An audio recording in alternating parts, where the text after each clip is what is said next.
Good evening, everybody. Thank you so much for coming tonight, and thank you to those at home who are our viewers on NHTV for tuning in. Thank you to the candidates for being here. We really appreciate it.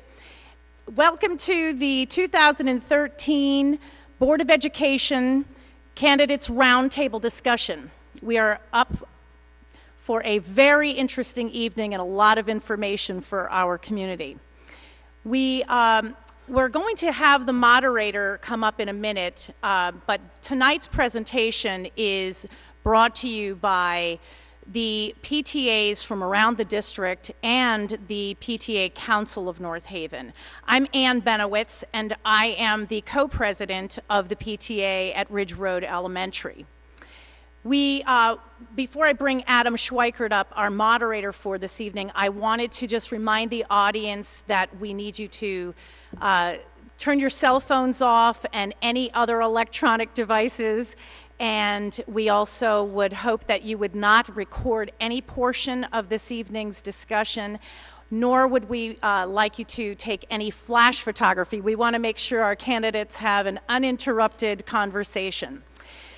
Our moderator this evening is Adam Schweikert. Adam is an attorney and partner at Landlord Law Firm in Milford, Connecticut, but he has lived in North Haven for 12 years.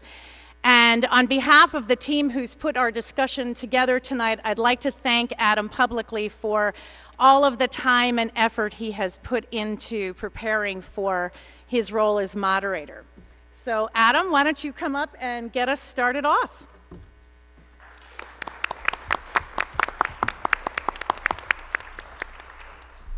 Good evening, everyone. Ann, thank you very much. My wife, Julie, and I are the proud parents of 2 North Haven Middle School students, and I'm pleased to be the moderator of tonight's roundtable. I volunteered my time tonight in honor of the countless men and women that belong to the PTAs here in town and devote all of their time on a volunteer basis to serving the needs of our children and our schools.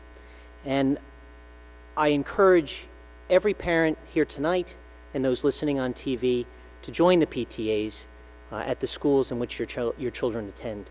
They do excellent and important work here in town. I also want to honor the candidates who have agreed that if they are elected, they'll serve on our town's Board of Education. To all of you, on behalf of the community, thank you very much for your commitment to public service and your willingness to be here tonight. I'm going to address 3 areas before we begin tonight. First, I'll explain the preparation and organization of tonight's roundtable. Second, I will introduce the candidates as they are organized by the official ballot, and I'll explain the voting procedures that you will face on Election Day. Election Day is Tuesday, November 5th. Third, I will describe the introductory remarks and question and answer session with the candidates and tell you where you can find the candidates' written answers to the questions that we are asking them this evening for your further review, or for those who are unable to see it tonight, that they can also see those answers. So I want to turn first to the preparation and organization of tonight's roundtable. The PTAs, as Ann explained, are the sponsors tonight, and they're governed by charters that require them to be nonpartisan. They may not support or oppose any political party or candidate. And this has governed the preparation and organization of tonight in these ways. The 10 questions, and I want to acknowledge quickly here that what you're going to first see is an introductory question. Okay, so we're going to let the candidates each introduce themselves and answer a question while they're doing that. That is actually a question of the 10. You'll then see 1 through 9 through the rest of the evening for a total of 10. Those 10 questions that we're asking each of the candidates tonight came directly from PTA members as they were received, organized, and submitted by the respective PTA presidents. And we've given these questions to the candidates in advance. This is not a debate. It's not a town hall meeting. Instead, it's designed to be an informational session to allow the folks here in town to be educated and informed as they approach their vote on Tuesday, November 5th. Each candidate has agreed not to address questions to the other candidates or any remarks to the other candidates.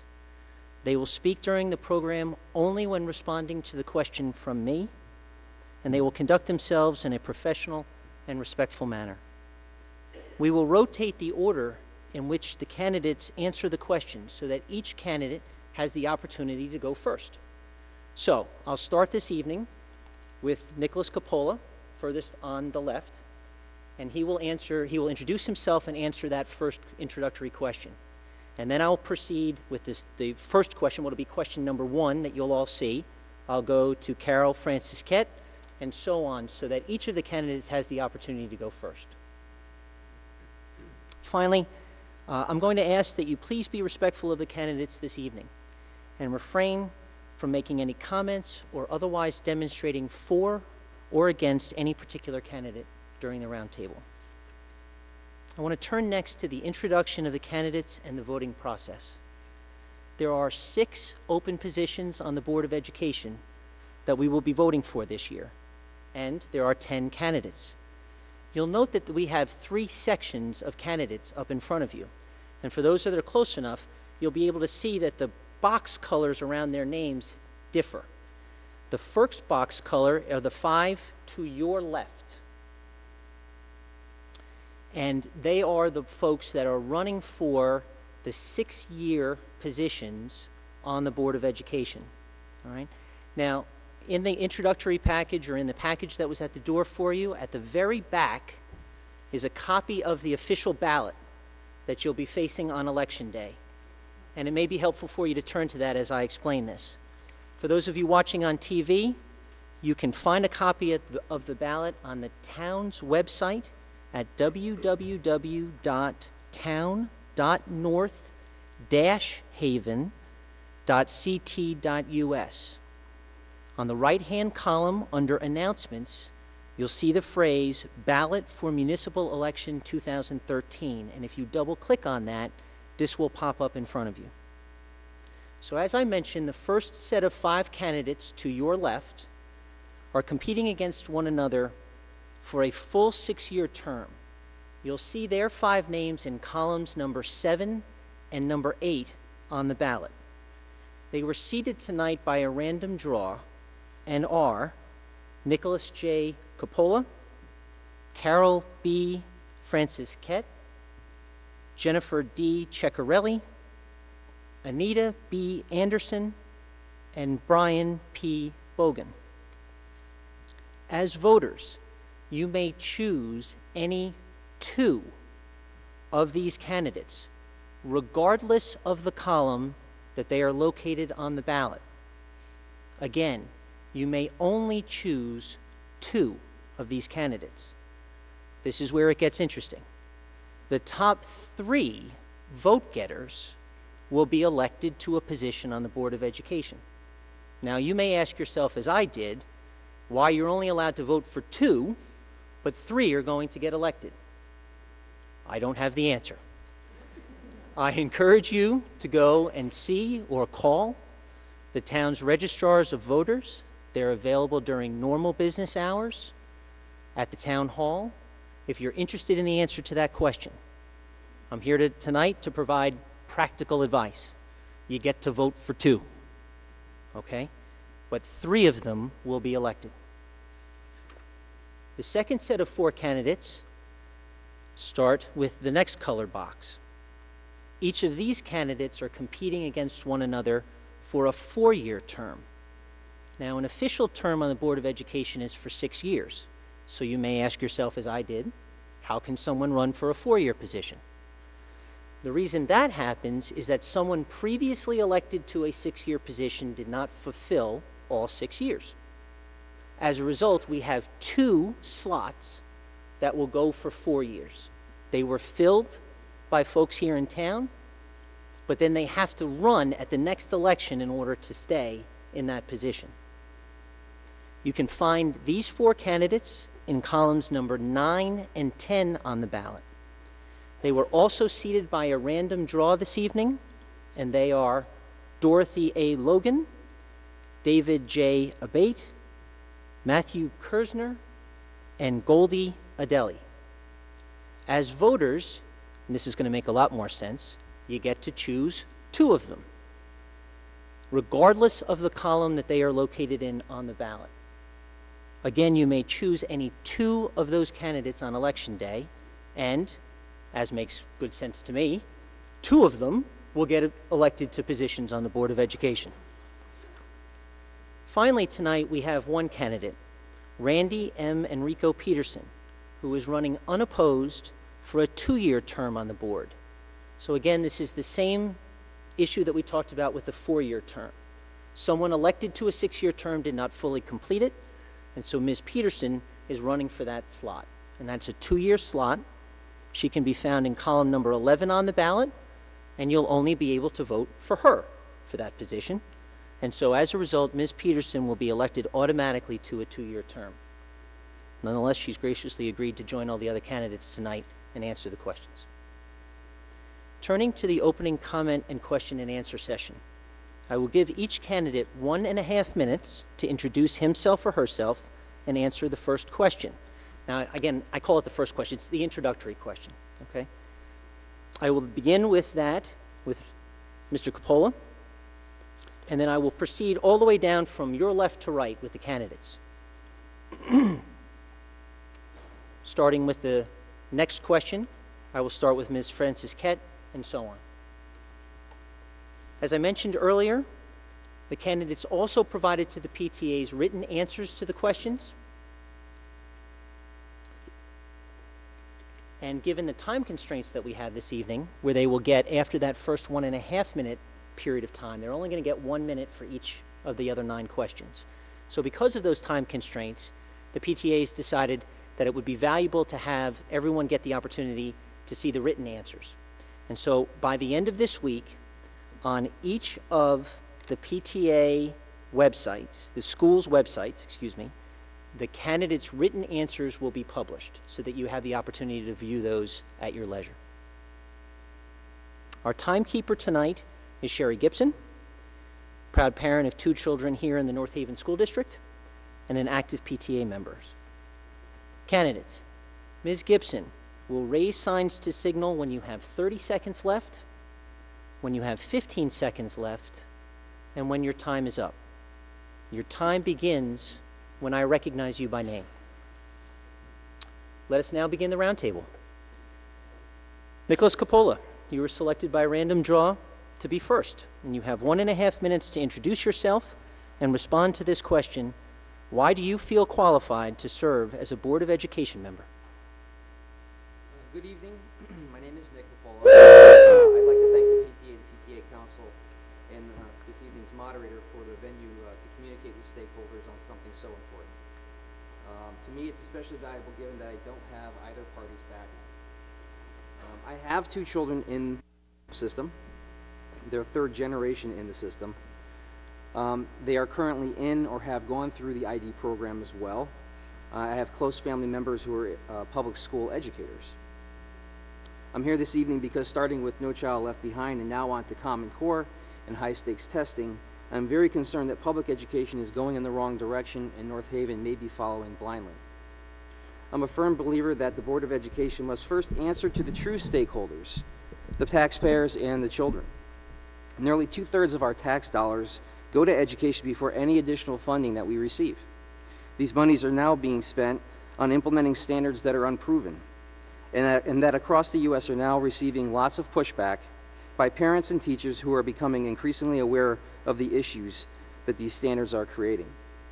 As a board member, it is my hope that I can begin to effect change from the inside out. Thank you. Ms. Frances Kett. I am Carol Frances Gatt. I have served on the board for the past 5 years. I am a retired educator with a bachelor's degree in education and psychology and a master's in early childhood education. As a teacher, I've been part of a profession for which I have always felt a great passion. I've worked closely with students, parents, and other educators on a daily basis with the ultimate goal of success for all involved. As a mother of 3 North Haven graduates, I know what was important for my children's school experiences. Having 2 who chose trades and 1 a teacher, we must offer paths for both college and careers. As a grandparent of 5, diverse in their learning needs, we must provide all children with an excellent education that meets their needs.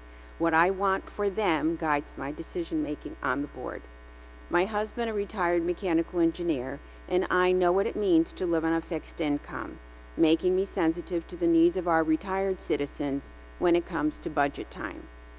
Finally, my leadership qualities enable me to take on the task of board member with confidence. I am secretary on the board now, chair the Curriculum and Instruction Committee, and am corresponding secretary for Delta Kappa Gamma, an organization that promotes and supports excellence in education. I hope to continue to bring my passion for education and my lifelong experiences to my role as a board member. Before I turn to Ms. Ceccarelli, why don't we go ahead and move the microphone? So we have a limited number of microphones this evening, so we're just going to take a minute and move it each time.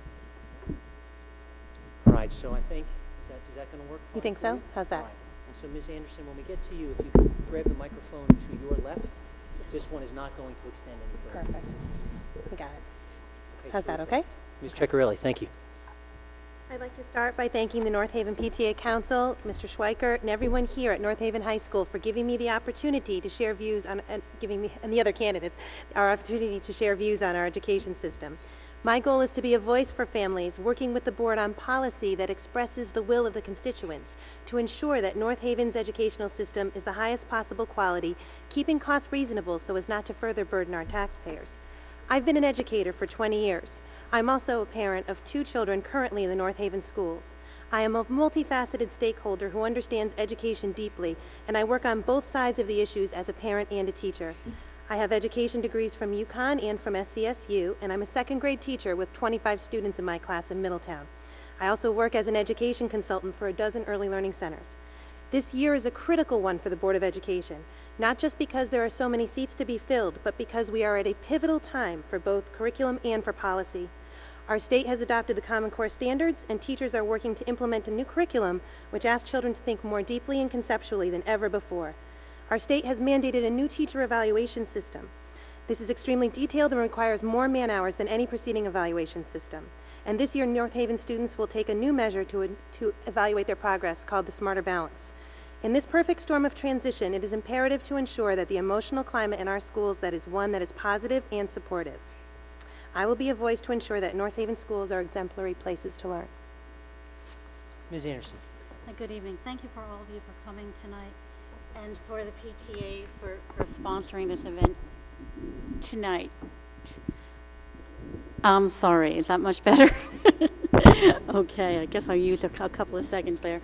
My name is Anita Anderson. I'm the current chairperson of the Board of Education. I've been a member of the Board of Education for 4 years, but more importantly, I moved to North Haven 25 years ago with my husband Richard when our oldest son was getting ready to go to first grade. We moved to North Haven because of the education system. Michael was a student at Ridge Road, and my second child was a student at Clintonville.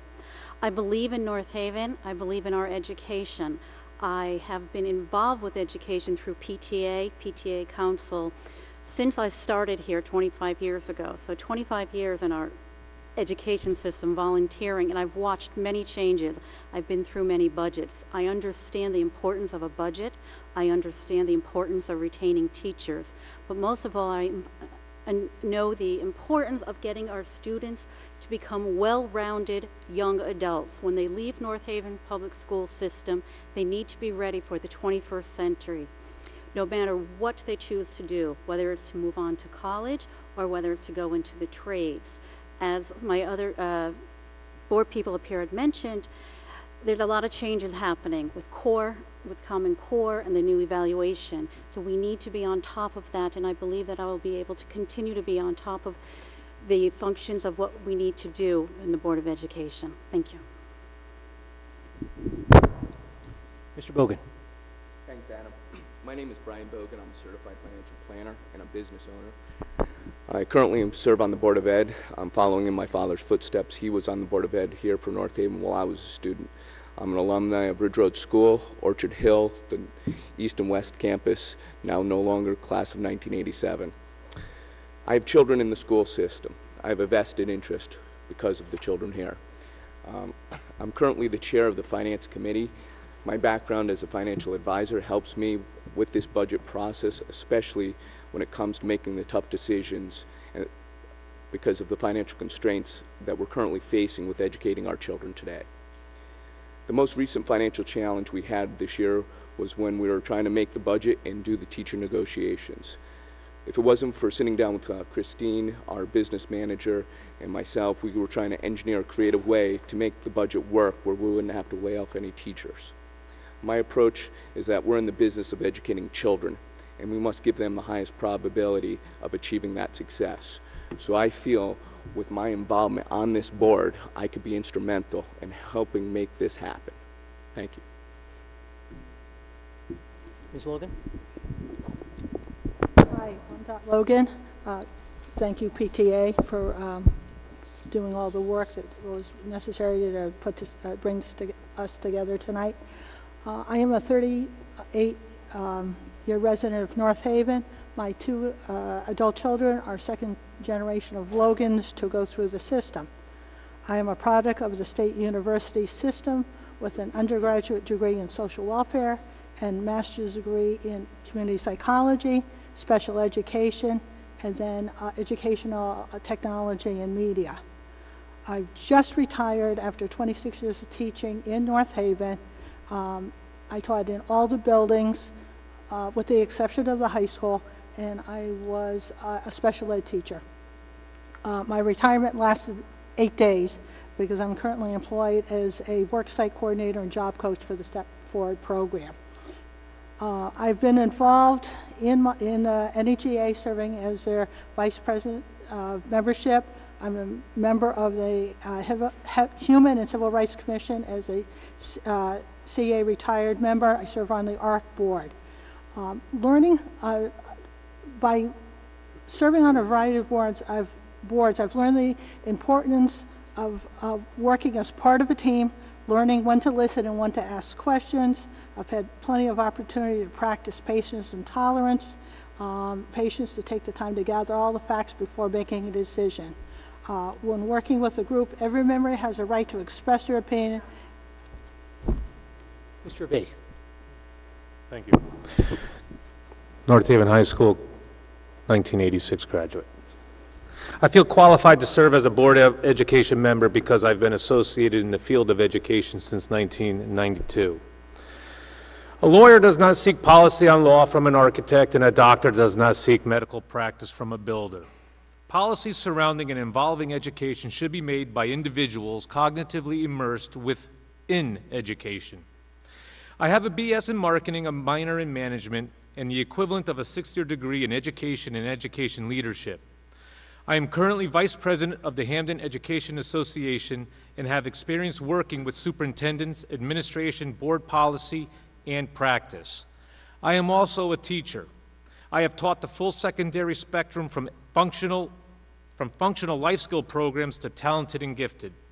In addition to teaching, I facilitate curriculum and methods courses as an adjunct professor at Sacred Heart University and Quinnipiac University, and have developed courses at the secondary and college level. All of this experience allows me to be very current on issues, concerns, and initiatives regarding education from the state level to the districts. This experience has also exposed me to public, administrative, and teacher concerns and solutions. Over my career in education, I have served on numerous committees involving education and reform. I have developed and presented workshops on assessment and curriculum, and have presented at national conventions. Mr. Kersner? Thank you. I would like to also thank the PTA for sponsoring this roundtable discussion and the North Haven High School for hosting. I'd like to tell you a little bit about myself. My name is Matthew Kersner, and I'm running for the Board of Education.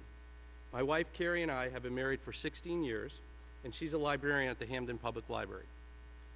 We have two daughters, Ellie, who's 9, who's currently at Ridge Road, and our daughter, Jillian, who turns 4 in November, will be attending Ridge next September. I was born and raised in Waterbury, Connecticut, and I'm number 3 of 4 children. My dad was a business owner and a pharmacist for over 40 years. My mother was a school teacher for over 30 years in the Waterbury school system. I earned my bachelor's degree in industrial organizational psychology from Nichols College, and I earned 2 master's degrees, one in industrial organizational psychology and the second in labor relations from University of New Haven. I'm also a lifelong learner. I've been an adjunct professor at the University of New Haven for the past 10 years in the MBA, NPA, and labor relations programs. I have over 20 years of working experience, 14 at Stop and Shop, 2 as an HR executive at Healthbridge Management, 5 at UTC in Sikorsky, and currently an HR director at Chemworth International, a pharmaceutical company. I'm uniquely qualified for the North Haven for a strong education commitment. I currently sit on the policy committee, and I was very instrumental in the teacher negotiations to create a win-win solution for all. Thank you. Mr. Adeli. Good evening. I also like to thank the PTA for organizing this forum, and also like to thank the North Haven High School for being gracious to host this event at their wonderful facility. My name is Goldie Adeli, and to give you a bit of an education background about myself, I have a BS in political science from Temple University. I have a Juris Doctor degree focused on business transactions, negotiations, and contracts and things of that nature. I currently work at Southern Connecticut State University. I run their Disability Services Center. I have over 10 years experience in education, forming education policy, creating access for students, specifically students with disabilities, working with students regarding mentoring transition from high school to college. So I have a very, very strong passion for education. I've been on the board since February this year. I was appointed by First Selectman Mike Frieda. It's been a wonderful experience. I currently represent the board on the new middle school project committee, and it's been a wonderful experience so far. There are 4 specific things that basically I feel qualify me to continue my position in the Board of Education. Number 1 is my strong passion for education and access. There's nothing that beats basically you having a strong passion for education. Number 2 is over my 10 years experience in education. Number 3 is my love and appreciation for the town of North Haven. And number 4 are my practical skills that are needed to transition the school district regarding the challenges that they're facing right now. And I welcome an opportunity to discuss my opinions on these different issues. Thank you. Ms. Peterson. Good evening, everyone. My name is Randy Peterson, and I have been a resident in North Haven since 2000. I live here with my husband, Rob, and our 3 children. My qualifications to be on the Board of Education, I think, are directly related to my professional career. I have a Bachelor's of Science degree in elementary education, a master's degree as a reading specialist, a 6th-year degree in educational leadership, and I am currently in the dissertation phase of my doctoral degree at the University of Hartford. I started my teaching career as a classroom teacher in the Stamford Public Schools and eventually moved to the Bethany Public School System. I was there for several years when our daughter was born, and I stayed home with our kids to raise them for 12 years. And during that time, I worked as an adjunct professor at Southern Connecticut State University as well as Quinnipiac University. 2 years ago, I started working as a vocational education special ed job coach in the Branford Public Schools. And just this year, I started working as a reading tutor in the Stratford Public School System. I was appointed to the Board of Education in December of 2012, and I currently work on the Policy Committee, which has created an advisory committee made up of parents, students, and community members to help create current policies. Although I am running unopposed in this election, I chose to participate in this roundtable because I felt it important to express my views on the various topics you have made your priority through the questions you have provided the PTA. Thank you. Candidates, thank you. So we're now going to turn to our next question, which was presented to you as question number 1. And as I explained earlier, we're going to start now with Ms. Francisquette. I'll continue all the way from left to right, and then come back to Mr. Coppola as the final candidate answering. Ms. Francisquette, question number 1 on the list is, what would be your top priorities as a board member, and why? My first priority would be school safety. I have always believed that children must feel comfortable and safe in school classroom environment before they can be open to learning. A police task force wrote up a comprehensive report to make school and town officials aware of where the district needed to implement safety measures to to keep school safety our highest priority. We know that we are not done yet. With the help of all involved, we must continue to focus our efforts in how to best serve and protect our students in a timely fashion. My second priority would be to focus on parent engagement and increased communication between parents and school. Success of a student must include not only the teacher and student, but just as important, the teacher guardian. This is especially true with the new evaluation system for teachers and administrators today because parent feedback will be rolled into evaluation. We must provide numerous ways to enable and encourage parents to be more actively involved in and knowledgeable about their child's learning and school life. We'll go ahead and move the microphone. Oh, thanks. Ms. Ceccarelli. As a board member, I would have several top priorities. First, to improve communication among all educational stakeholders, the board, North Haven families, schools, teachers, and administrators. This would be accomplished through listening to the ideas and feedback from North Haven residents before board decisions are made, to be sure we remain firmly anchored to the fact that everything we do impacts students. Through positive communication, we validate residents' concerns, and we are able to work toward productive resolutions collaboratively. Without this open line of communication among all stakeholders, we perpetuate a culture of adversaries where only squeaky wheels are heard and recognized. I would also like to limit high-stakes testing as much as possible. I believe that the Smarter Balance test should be utilized for the sole purpose of informing instruction and not as a heavy-handed accountability measure. Assessments need to be kept to a manageable level, and our climate in our schools for teachers, students, and families is the cornerstone of a strong educational system for all stakeholders, and they need to feel supported. Ms. Anderson. Thank you. I would like to continue our long-held tradition of education excellence in the 3 A's, academics, the arts, and athletics, for all students, no matter where their strengths may lie. I want to ensure our teachers are continuing their professional development and are fully updated on the latest technology in order to enhance learning for all. I would like to feel that we need to maintain a fiscally responsible budget, allowing for as many services as possible to our students. I want to continue to work within the system with our teachers, our director of curriculum, and our finance director to apply for as many grants as possible. As a present board chairperson, I have opened our line of communication with all stakeholders, parents, administrators, teachers, students, and town governments, and we will continue to do so as we move forward to work on school security, our 5-year strategic plan, the education budget, and the new Common Core state standards. Thank you. You move the microphone. Mr. Bogan. Thanks. My top priority would be to continue to serve on the Finance Committee, seeing that I'm the chair of that. And that happens to be my sweet spot. Who better than a financial advisor and a businessman to ensure we're getting the money that we need in the appropriate areas to help run the school system the way it should be. Also to contribute with the decision-making process with the middle school.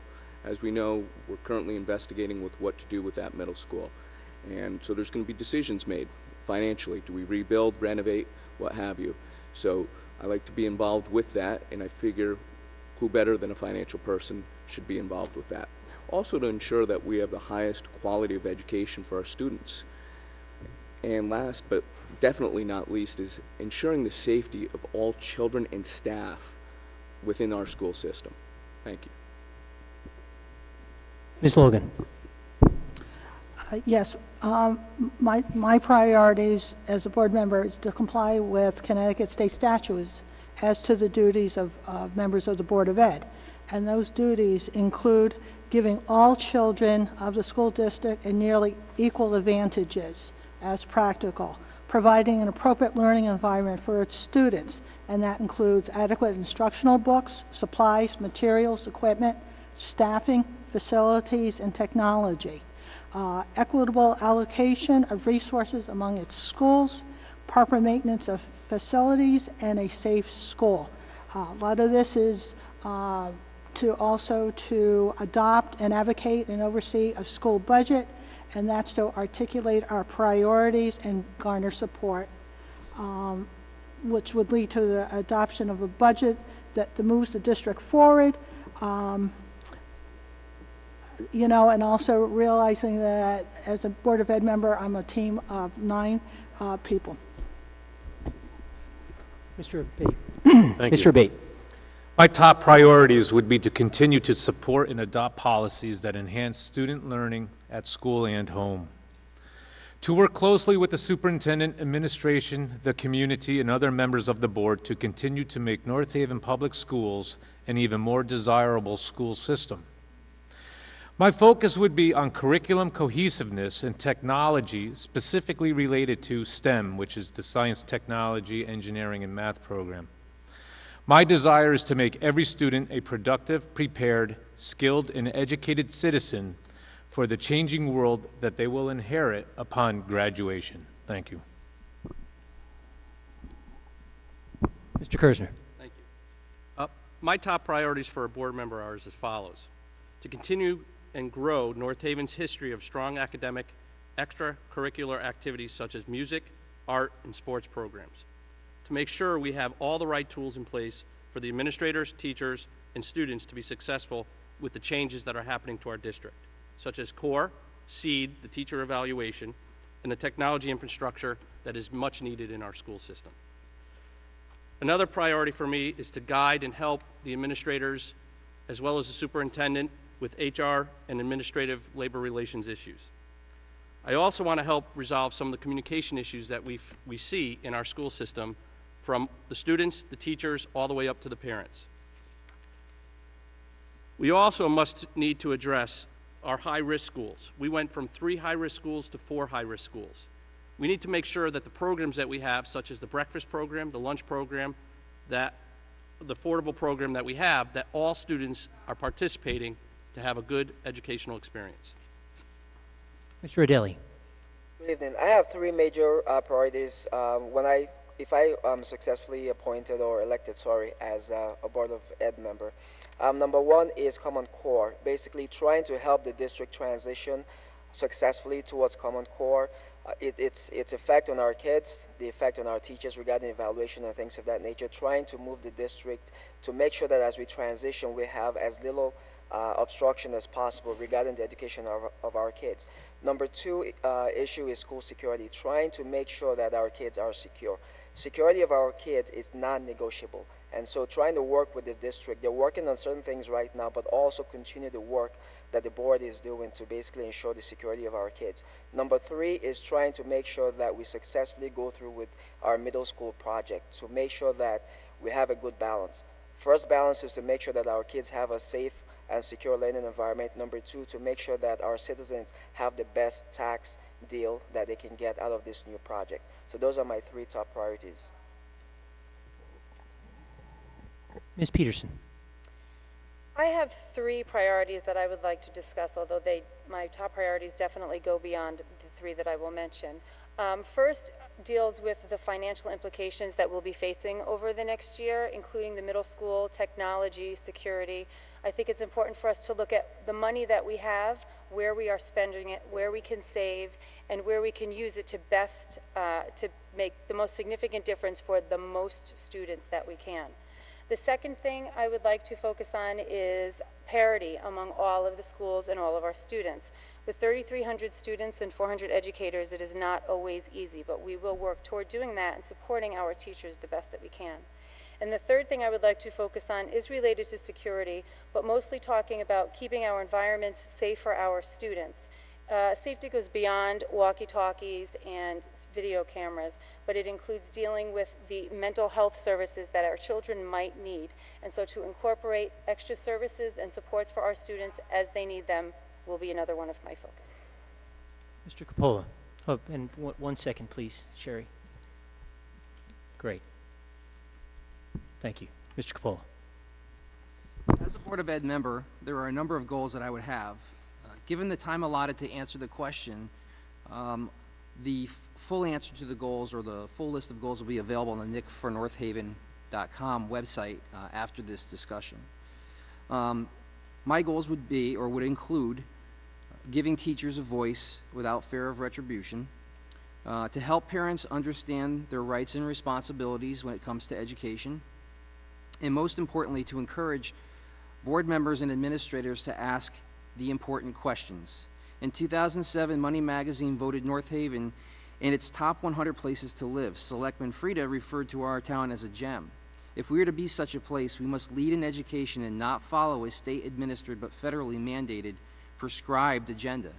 So it is imperative that we respectfully challenge such propositions with questions like, what exactly is this? Why are we going to be doing this? How is this good for North Haven? Where is the data that proves it will work, and how much will it cost the taxpayers? Candidates, thank you. We'll turn now to what was listed as question number 2 on the questions given to you. And I'm going to start first with you, Ms. Ceccarelli. Question is, the word parity is often mentioned at Board of Education meetings. What does the word parity mean to you, and what is its place in our district? Ms. Ceccarelli. Thank you. I believe that parity, as it relates to education in North Haven, means equity in resources and experiences, and seems most relevant to schools at the elementary level. I do not believe that parity means exactly the same. Every school has its own culture and its own heritage, and that is something to be celebrated and preserved. I do believe, however, that all children in North Haven should have access to the same learning opportunities. Parity should be especially evident in curriculum, in programming, music, cultural arts, off-site learning opportunities, and athletics. Also technology and class size. Every effort should be made by the board to ensure that all students in North Haven have equal access to the outstanding learning opportunities in all areas, and that they are well prepared for the next phase of their educations, so that when they move to the middle school, they've had similar experiences, but not the same. All of our elementary schools need to keep their individuality and take pride in that. Go ahead and do the microphone shift. Ms. Anderson. Okay, parity to me means that it is fair and equal to all concerned.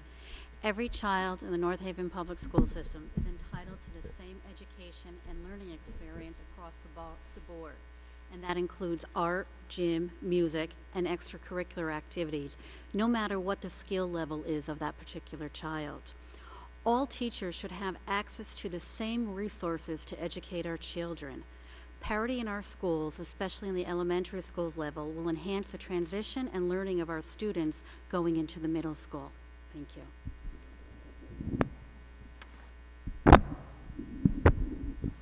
Mr. Bogan. Thanks, Adam. Parity to me implies equality, fairness, and a level playing field. I believe we should afford every student the same opportunity and choices regardless of what elementary school he or she attends. The same would be true for the middle school and the high school students. Curriculum should be uniform, such as the extracurricular activities, sports, field trips, so we all walk away with learning at our own pace, but we have the same experience from those activities that we participate. This is what Common Core is looking to achieve. Thank you. Ms. Logan. Yes, parity in education usually refers to prohibiting discrimination in education and in employment. It usually involves the areas of athletic and extracurricular equality, gender equality, access to course and facility use, and school climate. Again, our mission of the board is to give all children of the school district as nearly equal advantages as practical. I support some recent movement as far as the board's decision to begin reviewing field trips across the district. The PTA Council has been discussing cultural arts events and having them somewhat similar in the different buildings. I support the music program by making it a strong program and equal program in each school, and looking at technology. Mr. Abate. I believe parity means that there needs to be an equitable expenditure of resources for our children. No matter what school one attends, parity will ensure that all students in North Haven receive the same curriculum, experiences, and exposure to technology. I believe parity means fairness. Thank you. Mr. Kersner. Thank you. Parity to me, and I need to understand the definition like all of us I think need to, means quality or state of being equal or equivalent.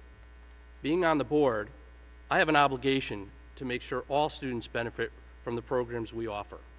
Whether it's sports, music, art, or after-school activities.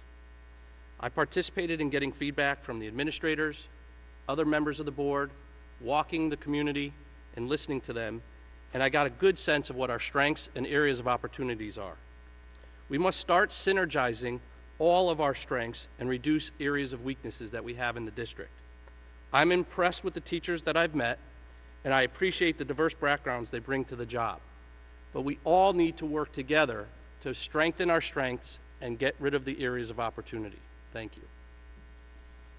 Mr. Adeli. Thank you. Parity to me means equality. Basically, equal distribution of resources. But as we distribute the resources among our schools, we have to also take into consideration the unique natures of our schools.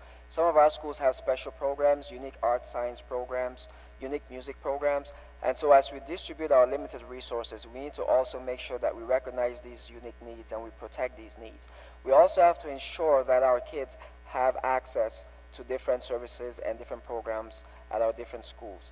And so, because I feel that if we let any kid down, basically the district has failed in its job to basically grant access to each child.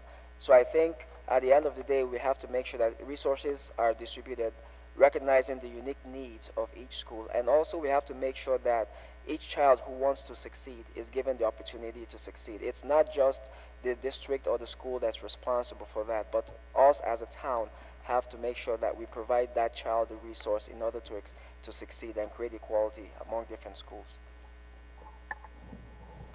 Ms. Peterson. Understanding that parity means equality, that applies for our teachers, administrators, and support staff, as well as our students. As a board, we try to give the teachers and support staff the tools and the training that they need to educate our children the best that they can. Regarding our children, there is no reason why any one child in one neighborhood of the town should get a different, better, or worse education than a child on the other side of town. At the end of their 5th grade year, every single one of our elementary students should have the same opportunities, experiences, and support. This is without exception. The same applies for each of the teams within our middle school students, as well as every one of our high school students. Whether your neighborhood borders Hamden, Wallingford, North Branford, New Haven, or is right in the middle of the town, we each pay the same mill rate. Therefore, every one of our students has the right to the same education, experiences, and supports. No more, no less. Thank you. Mr. Coppola. Parity means to establish a sense of equality. To me, that would mean that across the district, the same opportunities and access to resources are made accessible regardless of the school. I personally grew up and went to the Monowee School. My children have gone to Green Acres, and now one is in middle school. I believe in support an administration that strives for parity. I'm also well aware that squeaky wheels get the grease, and would applaud parents who organize themselves and represent the interests of their schools and area of the town. Additionally, I would encourage all parent groups to communicate with each other and to seek to become aware of the interests and challenges that exist, not just in their school, but district-wide. I would be happy to be a party to facilitating such communication. Ms. Francisquette. Parity means equality and has a very important place in our district. What is offered to one student or group of students needs to be available for all students. Students look to the adults in their lives to treat them equitably and fairly. As board members, we write policies that are made to ensure that all students are provided with equal learning opportunities, whether it is academics, sports, the arts, or even field trips. It is also important to know that if a student were to move from one elementary school to another in town, they could seamlessly continue with their schooling. When students leave grade 5 and enter 6, all should enter on a level playing field, regardless of the sending school. Presentation of material may vary, but the content and exposure should be the same. I've always believed in fair and equitable, and it is what all our students and families should be guaranteed. Thank you for all those responses. We'll now turn to what was given to you as question number 3, and Ms. Anderson, this question is going to be directed to you to start. The question is, for decades at the elementary school level, there have been 2 types of classrooms, integrated day and contemporary. What is your view of these programs? What changes, if any, would you propose, and why? Ms. Anderson. Thank you. Well, I've been very fortunate. I've been exposed to both classrooms. I have one son who was in integrated day and another son who was in contemporary classroom. Both my children received exceptional elementary school education. Children learn in different ways. The integrated day program was the right choice for my older son, and the contemporary program was the right program for my younger son. Excuse me. There are many differences in the program, but there are also now many similarities as the contemporary classrooms move to a more project-focused learning environment. I'm sorry. The two programs both are part of the responsive classroom program, and they share music, art, and other non-classroom teachers. We are very fortunate as a school district to be able to offer two types of classrooms and should continue to offer the two options to our elementary students throughout the district. Mr. Bogan. I see merit in both types of classrooms. It is my impression that the ID works well for students who exhibit the high degree of self-motivation and the ability to learn in a less structured environment. For the students who function better in a more structured, directed environment, the contemporary might be a better fit for them. I'm friends with people that have gone through both the ID and the conventional or contemporary program, and they're extremely successful today. I do not believe that one is superior to the other. It's a matter of personal choice. Thank you. Ms. Logan. Yes. The integrated day program is a program that is 40 years old and has been very successful. We, I think, are all in agreement that the I program is not better than the contemporary program, just different.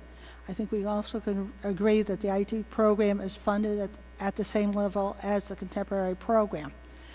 As a special ed teacher at Ridge last year, I supported children in both contemporary and the ID programs. I like the fact that at the ID program, the children were with 2 grade levels and they looped with their teachers. But then I was just as comfortable walking into the conventional program and working with small groups of students. I believe that the ID program should continue to serve the students of North Haven, and that families should have a choice. Mr. Bate. North Haven offers 2 high-quality programs. Students and parents seem to be happy with the learning outcomes within both settings. This prompts the question of why any changes would be necessary. North Haven is unique in that we offer families a choice. The decision of whether a child is placed in ID or a traditional classroom should rest on the shoulders of the parents who have consulted with educators to make the appropriate decision. The end product would be a research decision addressing the best interests of the student. Mr. Kersner. My wife and I struggled with our decision as to which program our older daughter would attend. We decided to send her to the contemporary program. I'm happy to say that my wife and I have been very pleased with our daughter's experience in the contemporary program. Contemporary doesn't mean inflexible and has given our daughter room to grow. I am a supporter of the ID program. Currently in North Haven, we only have 2 of the 4 elementary schools which house the ID program. And 2 of the schools have to bus their students to Green Acres. I think if economically feasible, we should offer it across the board to the other elementary schools as well. This goes back to the word parity. We have a proven track record of 4 decades of the ID program and should consider this as a positive opportunity for our district. As a board member, I want to focus on the attention of both the ID and the contemporary for our students when they acclimate to the middle school, they could be successful. Thank you. Mr. Adeli.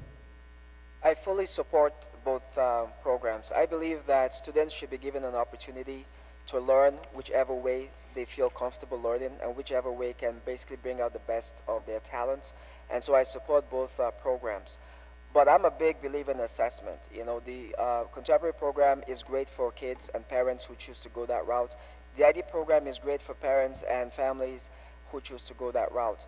But like I said, I'm a big supporter of assessment to make sure that each of those programs are assessed frequently to make sure that they are not stale. that they're achieving the objectives that they were set up for. With the change in Common Core, with the change in different standards and things of that nature, I believe that we should continue to assess both programs to make sure that our kids are benefiting the best from each program, and that each program is doing what they're designed to do for our kids. Because at the end of the day, we want to make sure that our kids are basically up to par with the 21st century mode of learning. So I do strongly support both of them, and I hope that we can continue to assess and improve both. Ms. Peterson. Children learn differently, and with the involvement and assistance of our parents, teachers can become sensitive to the different learning styles and interests of every student.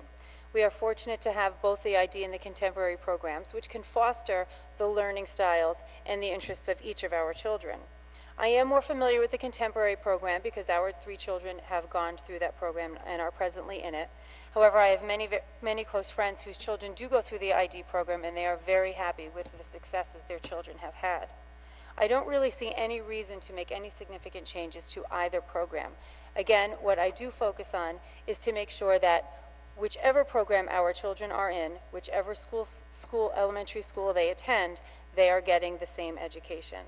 Knowing that ID is only at Ridge Road and at Green Acres, I would like to make sure that those students have the same education at the end of their 5 years, just as I would like to make sure the contemporary children have the same education in elementary school at the end of their 5 years. Thank you. Mr. Coppola. Both of my children have participated in the ID program, and one is still in the program. I have nothing but appreciation for the program and do not like that the current board seems unwilling to state with no uncertainty that ID is here to stay.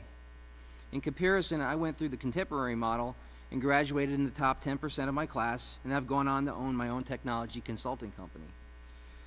The fact remains that the vast majority of children here in North Haven are going through their elementary years via the contemporary program. I would advocate for ways to make sure we match children to the program that is most appropriate, and make sure that the program can expand or contract to accommodate the population. I believe people want to know if I support both models, and I do. I would fight to keep the ID program alive and well, and I am willing to fight to make sure Common Core doesn't derail either of these models. Yet I fear that ID programs fly in the face of the one-size-fits-all core and will not survive if it comes under scrutiny.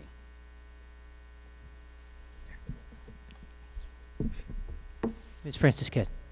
We all know and respect the fact that children learn in a variety of ways.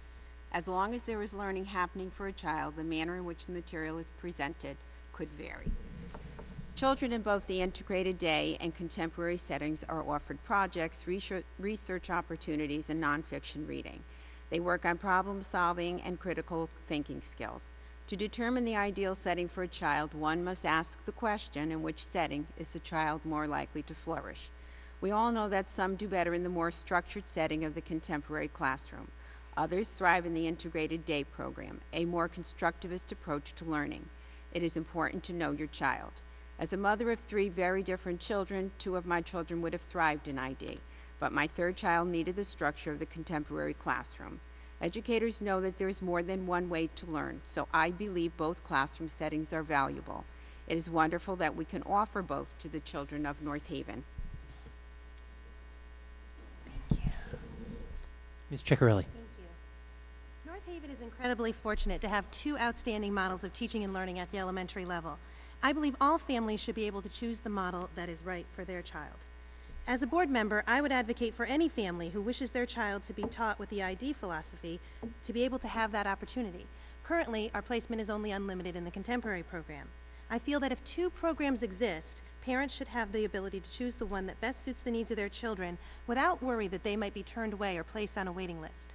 This program has traditionally had only 2 sections of each class is a response I've heard from board members as well as our superintendent, and I'm not comfortable when learning is bound by tradition rather than enhanced by it. In reference to the Common Core requires an extensive amount of nonfiction literacy skills in children. The ID program lends itself to that beautifully.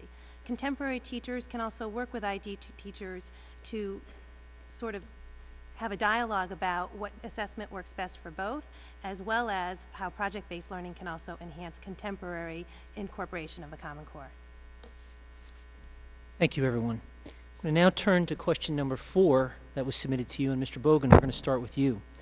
Question number 4 is, how will you, as a board member, handle differences of opinion with the superintendent's proposed action or strategy? Mr. Bogan. Thank you. Well, first of all, we have to listen to the superintendent's proposal and obtain all the pertinent facts and information and weigh all of those options. Difference of opinions can actually be a good thing. Lets us see things through a different pair of glasses, and it gives us all the angles around what's actually happening. So I'm for difference of opinions. We can actually get better results by having difference of opinions and seeing the things through a different perspective. However, we have to remember the superintendent has been appointed by us, has the executive power, and has the decision to run with what he feels is in the best interest of the district. It has been my experience, he's open to our discussions and he's works with us to make sure the children have the best possible outcome. Thank you. Ms. Logan. Yes, being a teacher in town for 26 years, I've actually practiced having disagreements with 4 superintendents. So my intention then, and as a board member, would be to listen to the superintendent, his reasoning and the facts that support his action. After listening to his recommendation, ask questions, not only as a board member, but all the other board members, and then listen to everybody's thinking. At the end of the day, though, it's the board that is also making policy, and they're voting, and the board members each have 1 vote, and at the end of the day, you abide by the decision. Mr. Abate. Thank you. The role of being a Board of Education member is to foster a discussion with the superintendent. It is important to listen to what he has to say, but also to consider the impact that policies will have on the school community presently and in the future. By working with other board members, and when applicable, the community, we would address the differences, discuss any concerns, and by thoroughly examining the action or strategy, we as a team could reach a decision that is best for students and the district. Mr. Kersner. Thank you. As a Board of Ed member, we have an obligation to question the superintendent when he or she proposes ideas or wants to implement a program. There are times an individual board member disagrees with Dr. Cronin and has brought up these differences. All of us on the board need to understand what Dr. Cronin wants to do so we could be understood if we get questions from teachers, parents, or students. I might disagree with Dr. Cronin on some of these decisions, but the Board of Ed does not do the superintendent's job, but helps create the policy and procedures for the superintendent to work within these guidelines. It is very important that everyone understands what the role of the Board of Ed does. We set policy procedure, and Dr. Cronin works within those policies. The superintendent does have executive privileges and can make management decisions at times without full board approval or vote. For example, the superintendent can select and make recommendations for hire, but then we vote for that person. Thank you. Mr. Adeli. Thank you. The role of the superintendent is the role of the chief administrative officer of the district. And so he has a wide variety of duties and tasks regarding setting the vision of the district and things of that nature. The Board of Education basically represents the public. So the public comes to us and they make their voice known as to what they think about certain issues or policies or vision of the board. What the board is supposed to do is work with the superintendent, express to him or her that, you know what, this is what the people are saying. They don't agree with this is what they agree with. And work with or pressure the superintendent to basically go with the views of the people. But at the end of the day, we have to recognize the contractual role of the superintendent, which is the chief administrative officer of the district. And we know that he has a contract, and we know that there are provisions of the contract regarding what he can do at his discretion. But the role of the board is to continue to be the vigilant eyes and ears of the people and continue to work with and pressure the superintendent, if necessary, to follow the voice of the citizens of North Haven. Thank you. Ms. Peterson. As somewhat previously stated, the charge of the North Haven Board of Education is to help create and set policies and procedures, and to be sure that the superintendent of schools works within those guidelines of such policies and procedures. The superintendent of schools ultimately makes the executive decisions when it comes to issues outside of policies and procedures. During my time on the board, we have worked as a very cohesive group. We have taken into consideration each other's professional careers. We have worked with lawyers, businessmen, human resource men, student disability services, financial planners, regular and special educators. We all work together, bringing our own experiences and our own professionalism to make the best decision that we can to affect our educators and our students. We are a cohesive board now that diligently works to ultimately reach the same goal, which is to provide the best education and experiences for every single one of our students, and I predict that the next board will do the same thing. Thank you. Mr. Capola. I appreciate all the definitions of what boards of education are. And I probably am still naive in my understanding of how they ought to work. But as someone who is elected by you, I see my purpose as needing to represent your interests and the best interests of the school district that is meant to serve you. To that end, I do not view the superintendent as above reproach. I would hope that all members and the superintendent can conduct themselves in a professional and respectful manner. I have no reason to believe that is not possible.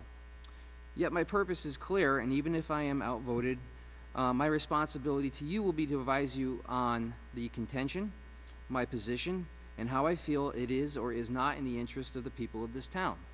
Alone I am just a single vote, but together we are a voice.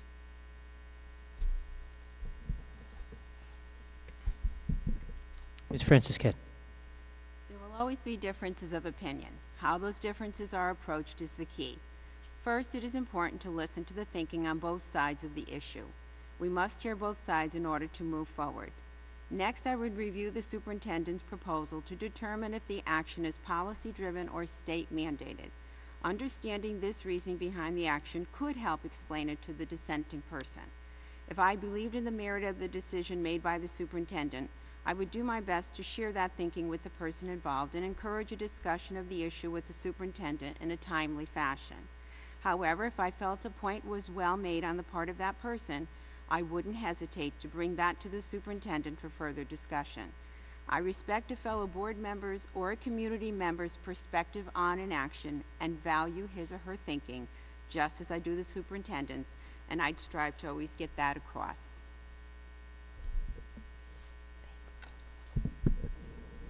Ms. Ciccarelli. In any collegial relationship, differences of opinion are inevitable.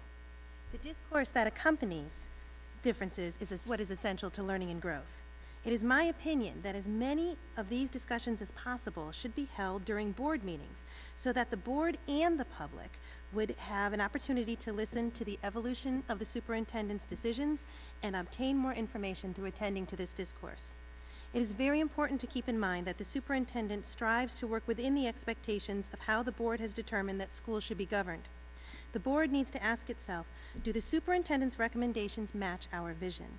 If they are not state mandated and they don't, then a thorough discussion needs to follow. Board members need to be open to what may be alternative points of view presented by the superintendent, and after carefully considering his rationale, as well as incorporating ideas and concerns from town residents, finally using policy as a guide, the board needs to determine whether further research on their part is necessary to make the best decision for our students. Ms. Anderson, go ahead. I'm sorry, they want me to bring this closer. Yes. As board chair, I can assure you all I've had many disagreements with Dr. Cronin. But with that, what we do to solve our problems is we start with a common ground and move forward. I may ask for data to support his decision or strategy that can show me his approach is the best approach. We'll discuss past practice and current practice as means to open our dialogue. I bring to our discussion a history and knowledge of our town that our superintendent, who is still relatively new to our district, would need to know to understand the climate of the district when he is making his decisions. As others stated, the superintendent's role is to work within the guidelines of the policies and procedures that the Board of Ed sets. That being said, we have a mutual respect for each other's position and that of each Board of Ed member, and we all work together to settle our differences by working to reach a compromise that is in the best interest of our children. Thank you. Candidates, thank you. And as Ms. Anderson noted, I want to just take a moment here halfway through to thank you for dealing with the microphones.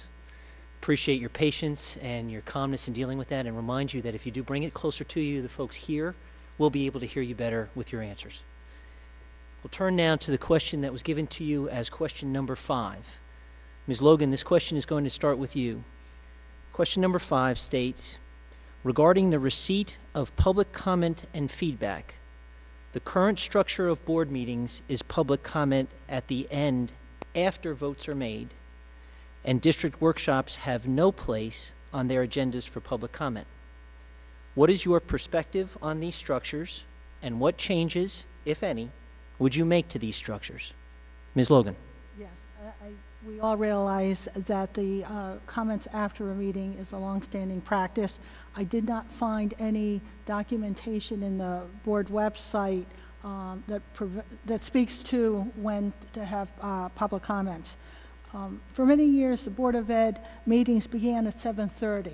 They have recently, within the last 2 years, moved to 7 o'clock, and I support putting the public comments at the beginning of the meeting. Although I would limit the time that each member, each person could speak, and also have an opportunity that everybody does have a chance to speak before they have a person gets to speak again. Sometimes there's new information, and this would allow the board to table a vote in order to do more data gathering. And I feel the same way with the district workshops, which are poorly attended because no one can speak. If they could ask questions afterwards.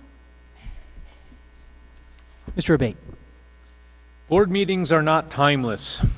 Often there are many items on the agenda. Fielding comments from the public could end up in a discussion where the entire meeting is spent on 1 or 2 issues. If public comment is to take place prior to the voting, time limits must be established along with guidelines so the meetings run smoothly. I do believe it is important to hear relevant public comment. A greater pool of opinions could be an asset before any voting takes place. It allows to entertain other perspectives that may have been overlooked or undiscovered. Mr. Kersner. Yes. Public comment is very important and has a place to bring about issues that need to be addressed before an item goes to vote. Public comment is a right that is given to the public by the board. It is very clear on the Board of Education website what public participation is at the Board of Ed meetings. All regular and special meetings of the board shall be open to the public because the board desires to hear the viewpoints of the citizens throughout the district. It shall offer suitable times at all meetings for citizens to be heard. It's very important that we hear comments from the public, but we do need to keep them to a limited time frame so more people can actually speak. Also, it's very important that after the workshops, and I wish the workshops would be as attended as this evening's event, so the information can actually be funneled up through the PTA back to the board so we can make an informed vote. Thank you. Mr. Adeli. Thank you. I'm a strong believer in the citizens' participation in public comment as part of the government process, in this case, the Board of Education. So I strongly believe that what the board is doing right now is effective, basically providing citizens an opportunity to voice their opinion on different issues. It's not perfect. Changes can be made, and one of the changes which we have been able to do is through the advisory board. We're working on other ways in which to get the citizens involved in the decision-making process, and we also encourage citizens to come out and speak as to their views on different opinions, especially the budget process. Once the budget process starts, please show up at the meetings and voice your opinions so that we can take it into consideration as we move forward in the budget process and other policy decisions also. So I do encourage and I support public comment. Unfortunately, it has to be limited, but at the end of the day, we encourage citizens to get in touch with us, through other means, especially through email and electronic means, and also voice their opinions on very, very important and critical issues. Thank you. Ms. Peterson. When I first moved to North Haven 13 years ago, the Board of Education meetings were run very differently. Public comment was still at the end of the meetings, but it was not very often that the Board of Education members even responded to comments or questions that people may have had during public session. It is very different right now, and a lot of it is attributed to Anita and the work that she has done with our board. She has opened communication up with parents, teachers, students, community members. There was actually one point at the end of the year, last year in the spring, where we were contemplating whether we should have half days for 1 week or 2 weeks at the end of the year because of the extreme heat. And there were teachers present at the meeting that were giving their opinions during the session of the meeting and not waiting until public comment. And that absolutely influenced our decision and helped us to make a better decision for our kids and for our teachers. So yes, public comment is invited. We welcome it, and we encourage you to participate in all of our workshops and all of our meetings, and to reach out to talk to us when you need to. Thank you. Mr. Capola. Public comment and feedback are paramount to any elected official conducting themselves in the interest of the voters and to ensure accountability. It is a poor reflection of priorities that we claim to want parental involvement, but some simple mechanism for communicating Board of Education topics and activities to the stakeholders of this town is yet to be effectively rolled out. Likewise, an advisory committee has been formed, but in its definition is not a permanent entity, and only here temporarily as new policies are developed. I do not believe that we provide enough time for the public to communicate its concerns, and I am not convinced that making an already long Board of Education meeting longer is the solution. I think that people should be able to communicate their concerns conveniently, and I have ideas to improve public involvement and awareness without making the process overly tedious.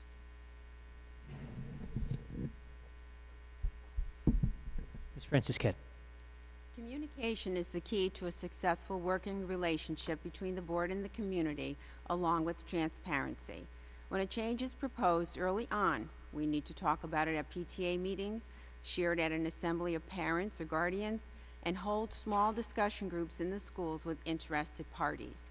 This allows for the sharing of thoughts and a better chance to understand the reasoning for a change or vote, and it says everyone's ideas are worthy of being heard, both as superintendents and parents. Workshops, though they do not allow public comments, are an important part of the board's process. I would encourage interested parties to be at those workshops. After, it is certainly permissible for thoughts and ideas to be submitted to the board or superintendent for consideration before a final decision is made. It is important for everyone to keep an open mind and to always be respectful, even if not in agreement. Sometimes change is necessary to move forward and to make improvements, and gaining a better understanding before it happens makes it more easily accepted for all involved.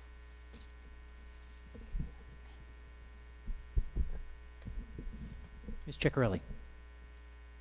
The board is meant to be a voice for constituents, and by reserving public comment for after the votes have been made, it sort of sends a message that regardless of public opinion, the board is going to do what the board is going to do. Now, currently, there is no board policy that would preclude the public comment portion of the meeting from being held at the beginning of the meeting. As a board member, I would advocate for public comments related to items on the agenda to be held at the beginning of the meeting with a customary 3-minute rule in place for speakers. Members of our community have excellent insights to contribute to educational dialogue, and hearing these contributions prior to discussions and votes would be an asset to the process. As far as workshops are concerned, I would advocate for community input related to the workshops after the workshop has finished. Special meetings can be called should community members wish to discuss workshop issues in detail, and if it is determined these issues need to be brought to the table as a result of these special meetings as an action item, at the conclusion of that meeting, members can decide to have the issue of concern added to the agenda for an upcoming meeting, and then it can be brought to a vote.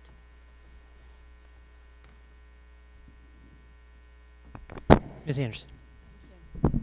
I take public comment very seriously, and as everyone here knows, it's a vital part of our communication between the Board of Education and the public. And I've thought very hard, do we have it at the beginning? Do we have it at the end? My thought is to continue at the end because it allows for more people to talk. But with that being said, the board has improved communication, and we're utilizing the PTAs to help communicate our issues. We have initiated a monthly meeting with our PTA presidents and the superintendent to review our issues, talk about items that are going to be on our agenda that ultimately we have to vote for. We list our workshops and we welcome the public to attend. And although there is no public public comment at workshops, calls and emails can be made to the superintendent or to any board member to voice their concern. I am not opposed to, on certain meetings, amending our agenda to allow public comment at a certain time before a vote comes, but I would want to do that at case-by-case basis. Mr. Bogan. Public comment and feedback are very important to the board. I believe as an elected member of the board, we've been entrusted to be the voice of the public that best suits the needs of the students, the staff, and the community. The agendas are published beforehand so that if an issue arises from that agenda, we're all approachable before the meetings. In regards to the workshop areas, based on the length of material we're looking to cover, we usually do, especially with the financial workshops, we usually do 3 of them. So it allows you to hear a second or third time, because when you watch something a second or third time, you see things you didn't see the first time through. Gives you time to digest, approach us in between those meetings, and come back to us. I would suggest that if the public could submit comments or feedback to us prior to the meetings or the workshops, this would ensure that comments be considered before decisions and votes are rendered. Thank you. Thank you. We'll now turn to the question that was numbered 6 that was given to you. And Mr. Abate, we're going to start with you. Question number 6 states, what is Common Core from your perspective, and what do you want parents to know about it? Mr. Abate. Common Core fundamentally is a good plan. I like the fact that students changing from school to school or district to district or even state to state will be entering the school system not having to catch up or sit through lessons that contain content already learned. The drawbacks of the Common Core are a little less known. For instance, the standardized assessment will be an online event requiring the need for technology. Logistically and fiscally, this could be challenging to the district. Another drawback will be the fact that students well-versed in computer skills will progress further than those lacking computer skills. The assessment by which students will be evaluated is lengthy and flawed, and the results eventually tied to a teacher's evaluation. The data then is used to compare school to school or district to district. Again, all of this is based on an assessment that many feel has issues. The Common Core is stagnant. It leaves little room for innovation or exploration, which isn't proper in a changing world. The standards focus on fixing a broken system, a system that is compared. Mr. Kersner. Common Core, from my understanding, aligns our school curriculum with what universities, colleges, and most workplaces expect from their future students and employees. Our students are put through rigorous curriculum with content that strengthens higher order thinking, competencies, and skills. This system has been researched, and evidence proves that this system of learning is very effective. The Common Core was not developed by government officials sitting in smoke-filled rooms at the White House or the Congress. It was developed by a large group of experts who are trying to bring parity to all students in our country and give them the best chance to learn and grow. Yes, it was funded and researched by Bill Gates' foundation, but I see it as a positive change that fits our mission statement here at the North Haven School District. Connecticut is one of 46 states that have adopted the core. I'm seeing my daughter firsthand benefit from the challenge by the core curriculum. She is thinking deeper and is being stretched in a positive way due to the homework assignments given to her by her teacher. Thank you. Mr. Adeli. Basically, Common Core makes substantial changes to different aspects of our education. It changes the way teachers are evaluated. It changes the way our students learn the curriculum. It also changes different aspects of our general vision as a district. But Common Core, like any new system, basically is going to have bumps and bruises as you move forward. But what I believe in is that it has a good objective, which is to make sure that schools and districts in the country are basically on the same level playing field academically, and that our kids can compete in the 21st century, nationally and globally. We can compete with China, we can compete with Europe, and we can be very, very competitive and stay ahead of other countries. That's the core mission of Common Core, okay? On the other hand, there are going to be challenges. So what I would urge parents to do is hang in there. The superintendent is working on different plans to implement it. Work with us to implement it. There are going to be bumps and things like that on the road, but at the end of the day, I strongly believe that it's going to succeed. Ms. Peterson. I personally have mixed feelings about standardized testing, whether it was the Connecticut Mastery Test or the upcoming Common Core. There is much more to our children than their academic ability or what their scores on a standardized test may indicate. Of course, the Common Core is based on high standards and the establishment and implementation of high standards, and that's a critical part of our curriculum. We want to educate our children so that they can be prepared for what their future brings. We want our children to be able to compete locally as well as globally. We're required to implement the Common Core standards and Smarter Balanced Assessment System by the state of Connecticut. We are required to do that. But I want the parents to know that as a board, we're doing everything we can to support our administrators, teachers, and students in what is going to be an enormous transition. I want you to know that our teachers are going to continue to teach their students to the best that they can. But most importantly, I want you to know that we are aware that there is much more to your child than test scores, and that those things are the ones that are immeasurable. Thank you. Mr. Capola. Iowa's governor recently issued an executive order rejecting Common Core. So I guess perhaps there's one less state now that's on the list. Common Core is the one issue that caused me to get involved. It's the reason why I'm here tonight. It removes any local control that may have previously existed post-child No Child Left Behind.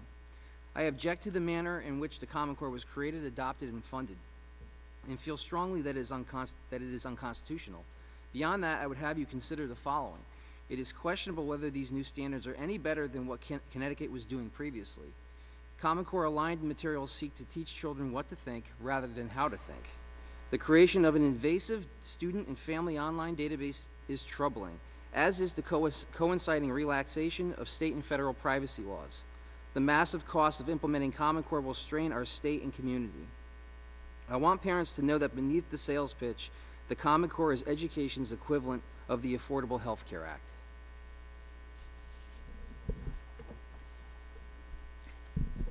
Ms. Francisquet.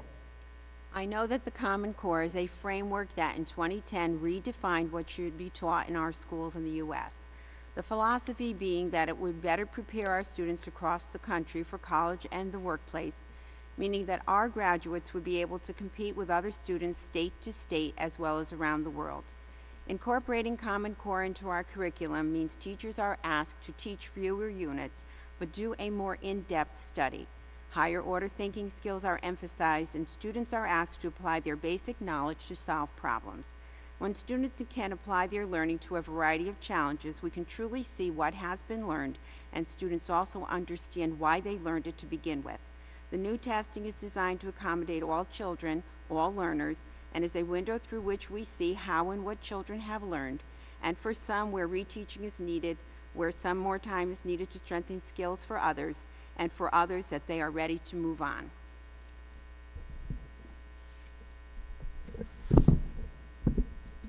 Ms. Ciccarelli. Personally, I'm pretty excited that Common Core has so many people talking. I think just the discussion that's generated, I often wondered, why is everybody up in arms about this? But I understand people's point of view. It is a federal sort of invasion of this is what you're going to teach at your district level. I understand that. However, I feel that a lot of folks who take issue with that fail to go the step further and take a look at what the Common Core actually contains. It does stop us from going a mile wide and an inch deep. It does encourage our children to think more deeply. I work with the Common Core every single day in my classroom. I'm seeing some great things. I don't think it's revolutionary, but I was seeing good things already. Now I'm seeing more. As a teacher, what I really appreciate, Common Core doesn't bring with it high-stakes testing. We've already had that with the CMT. But before that, with the CMT, our kids were compared to kids across the country. Our test was different, their test was different, another state's test was different. This at least helps us compare apples to apples and makes our data more accurate.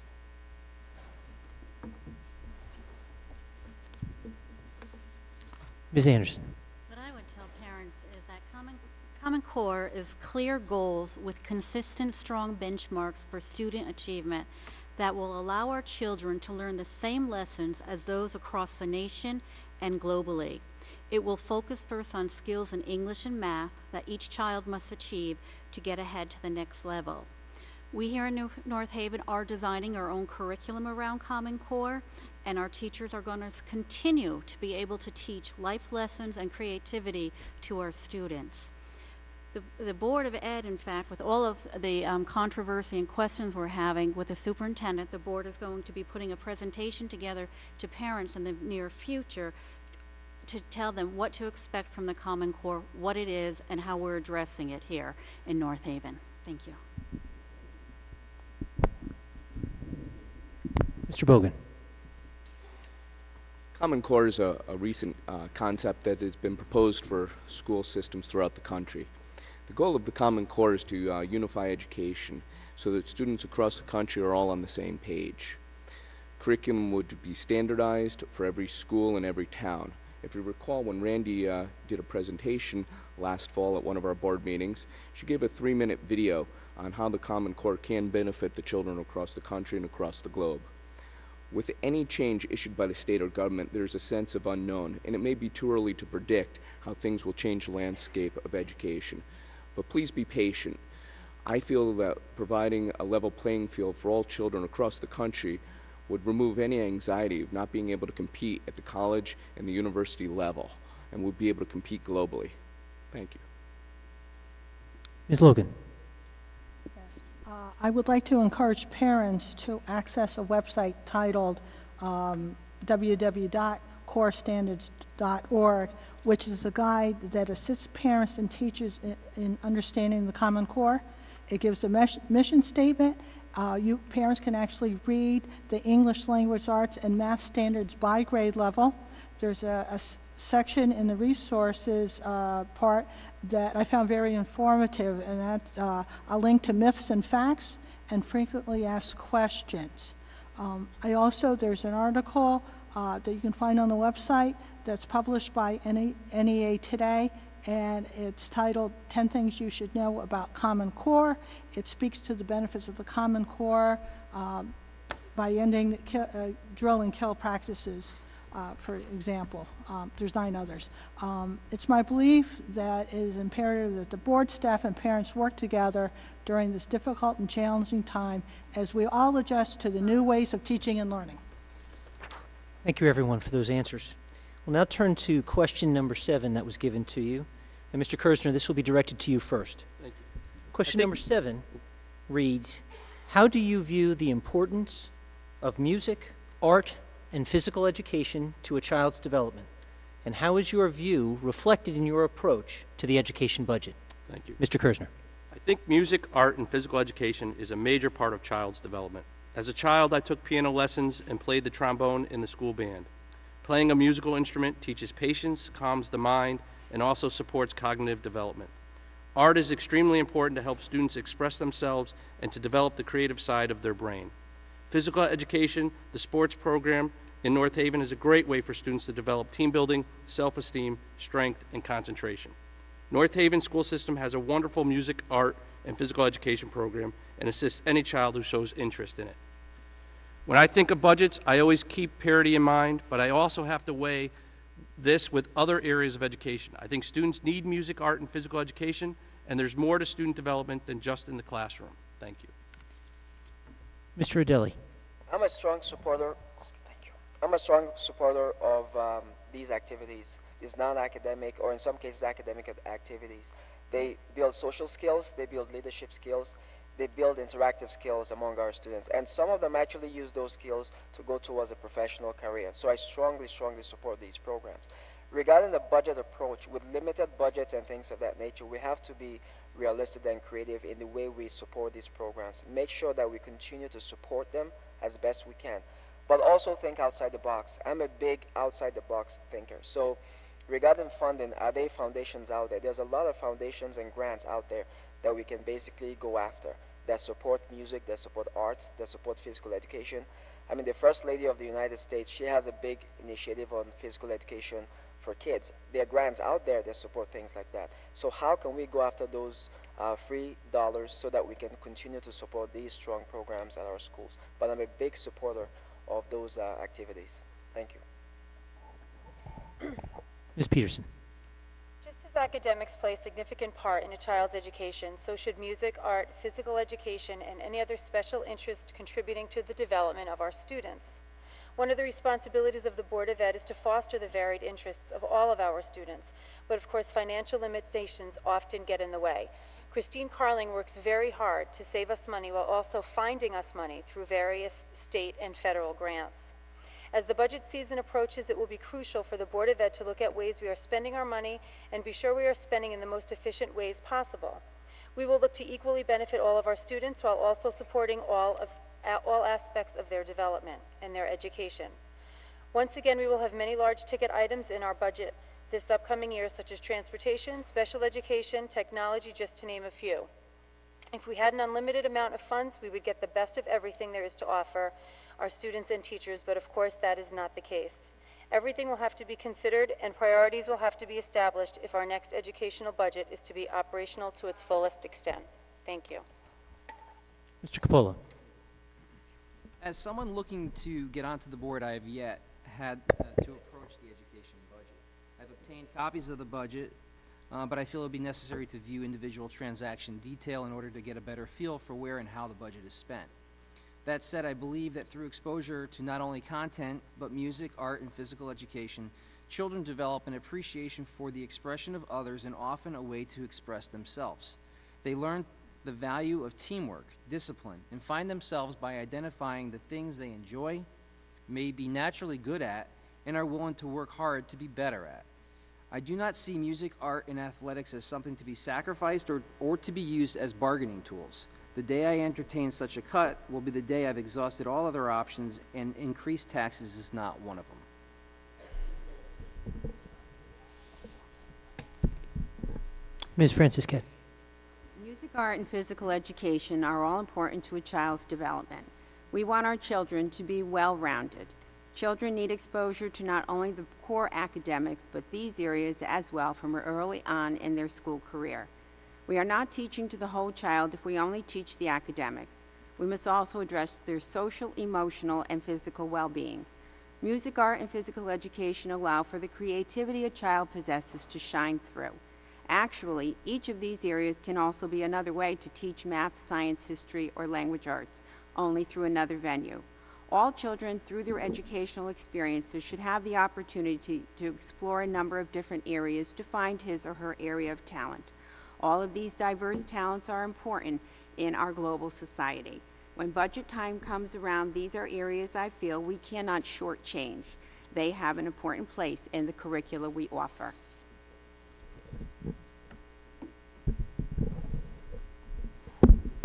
Ms. Ciccarelli. It's my belief that how a school district chooses to spend its money should be aligned with its stated mission and its priorities for students. The vision of the North Haven Public Schools is to prepare young people with the skills to meet the demands of the 21st century. In order to realize this vision, our school district must continue to view education through a holistic lens, realizing that it is our obligation to educate the whole child as a lifelong learner. Music, art, and physical education are essential components of a well-rounded education. They nurture creativity, mathematic, and language skills in students of all ages.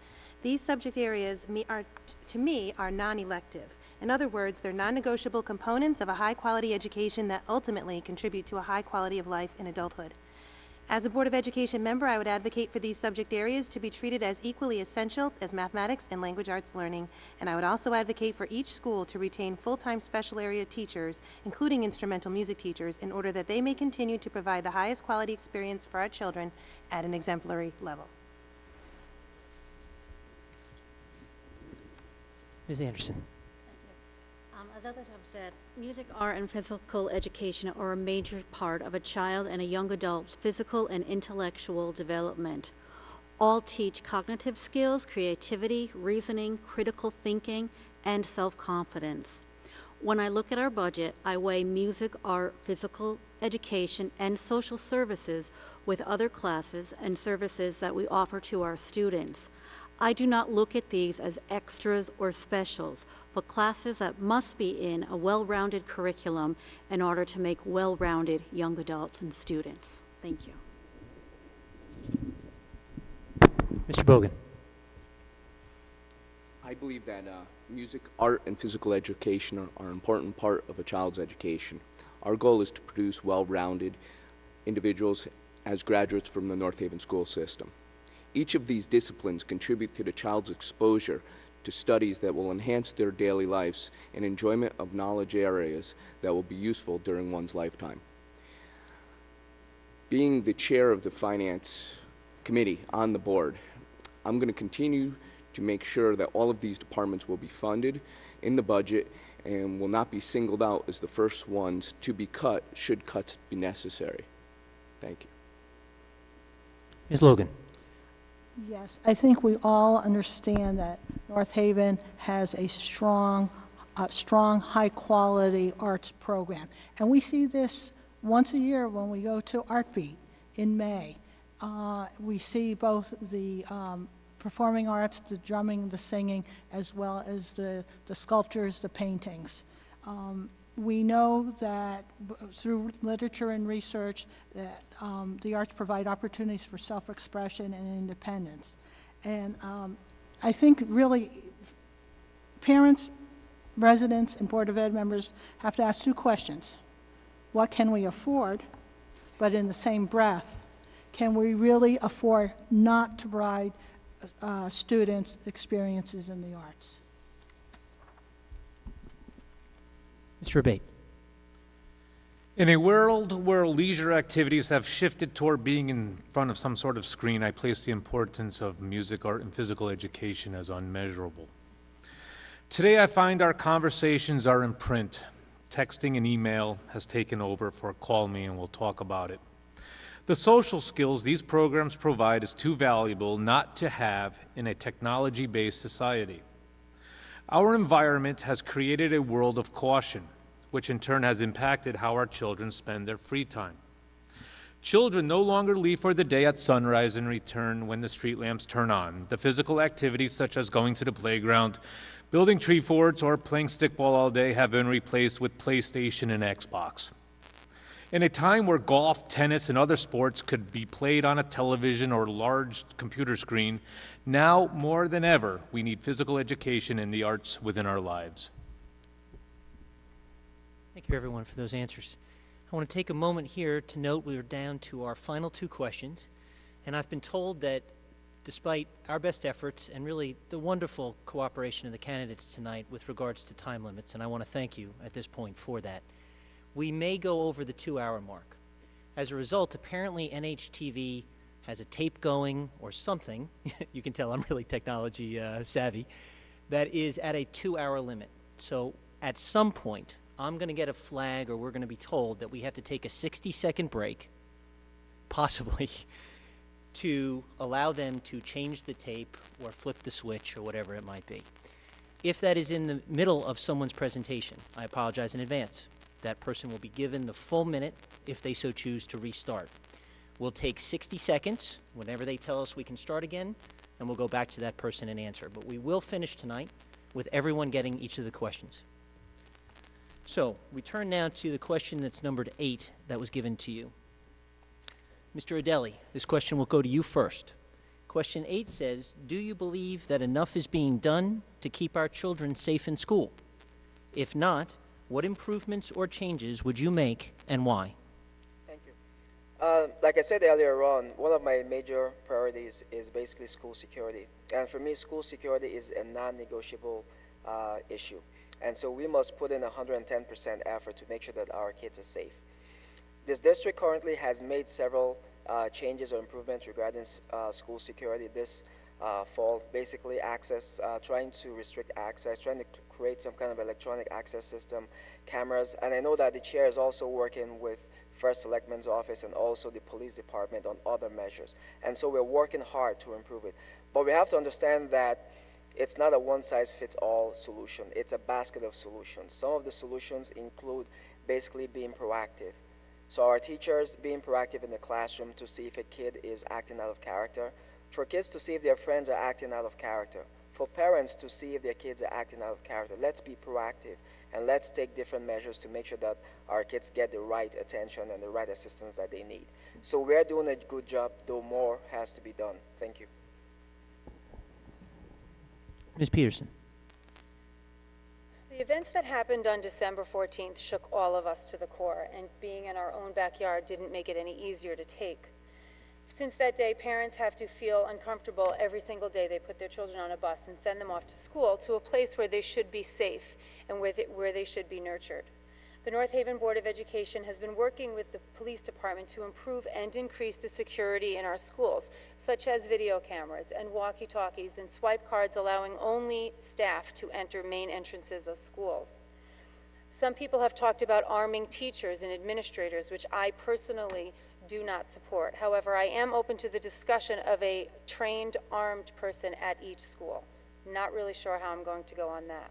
But what I will say is that we need to be proactive within the walls of our school. Teachers need to regularly have lockdown drills with a clear sense of importance, but also a high level of sensitivity as to not scare our children.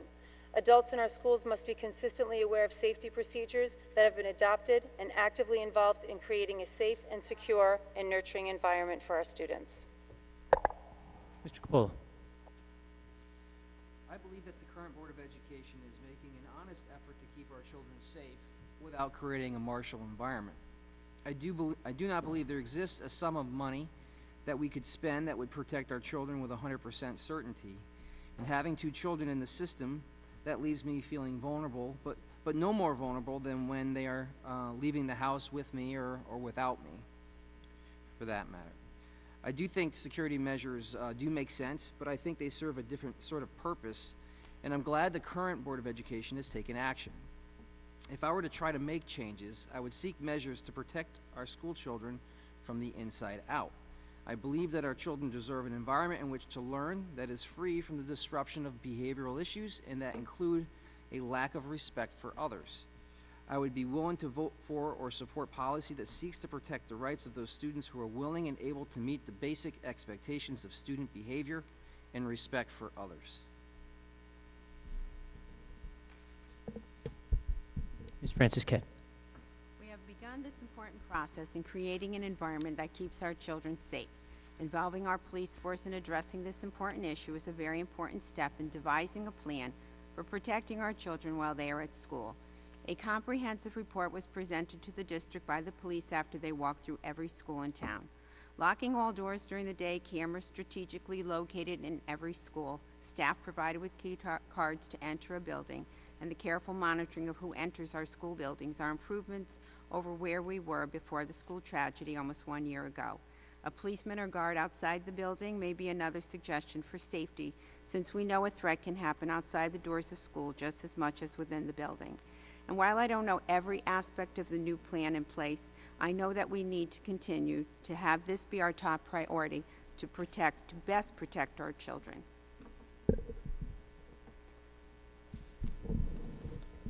Ms. Ciccarelli. As an educator for 20 years and continuing educator, I've always felt that my first job was to keep the children in my class safe. On December 15th of last year, I walked back into my school feeling something totally different, feeling a deeper attachment to my students in my class and knowing that no matter what, I would do whatever it took to protect them. I work in the Middletown Public Schools. We've implemented some great ideas that I think that that would enhance school safety and could include some of the following. Police officers at every school during arrival and dismissal. Police officers make interior patrols at every school at least once a day at varying times so as not to present a predictable pattern. Police just walk through, poke their heads in, and keep going. Police officers to make exterior patrols at every school once or twice a day, and they also include the grounds and building perimeter. Police observation of unannounced lockdown drills, and by using officers currently employed by the town as opposed to an independent security contractor, the Board of Education will save money, student safety will be in the hands of currently trained professionals. Ms. Anderson. Thank you. I think we've done a fairly good job in updating our security system to where it was a year ago. Much of it has recently been noted in the news and the papers of some of the things that we've done. But we still need to continue. We need to ensure that our schools and our after-schools activities continue to be a safe haven for all.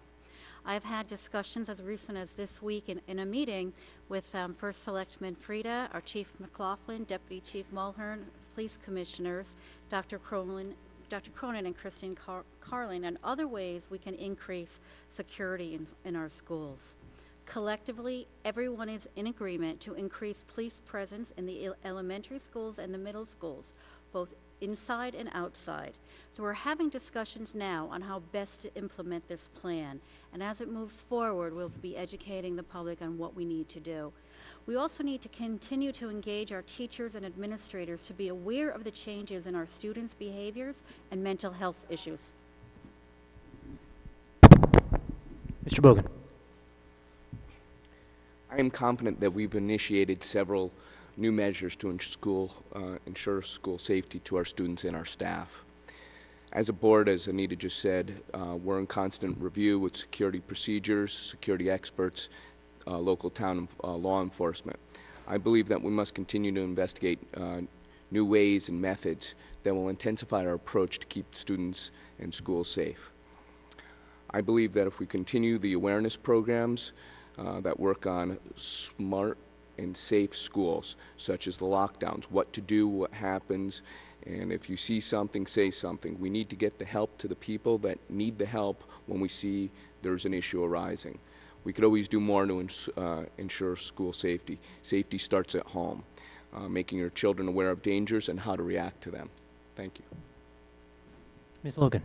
Yes, besides swipe cars, security camera, and buzzer alarms, I think we need to continue to practice monthly fire drills and lockdowns at random times of the day. So students are sometimes at lunch, at recess, or going in and coming out of specials.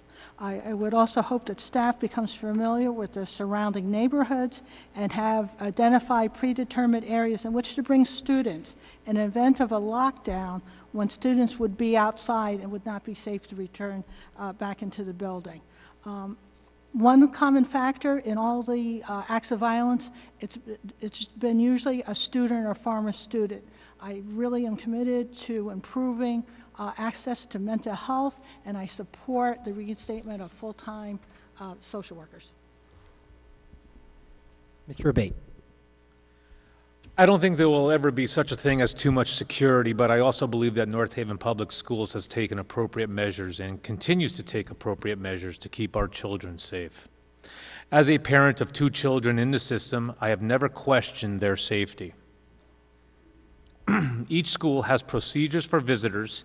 Administrators have all attended workshops to relay safety protocol to their staff.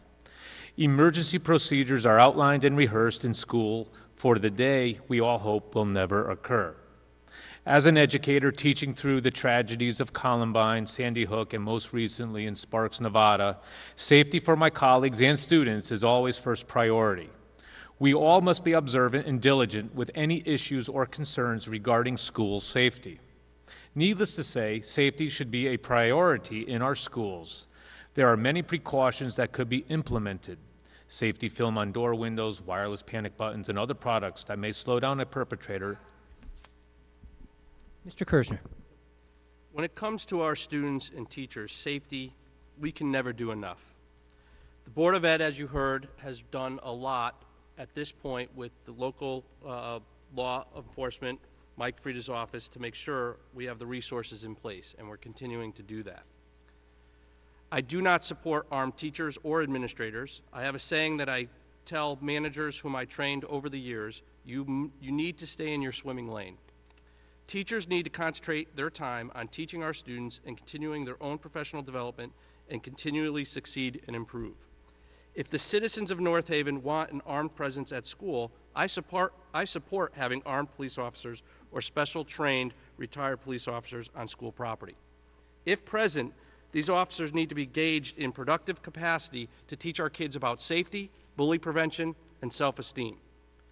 They must be active participants and role models in the positive behavior interventions and support programs we currently have in our schools. No matter how people feel about gun laws. So we're now down to our final question, and then the NHTV folks have advised me that we're going to take the 2-minute break right now. I want to thank everyone for hanging in here throughout all of this. I think it's been wonderful. We have one last question, and I make a personal request that you hang in there with me for 2 minutes while they change the tape and hear everyone's final question. Thanks.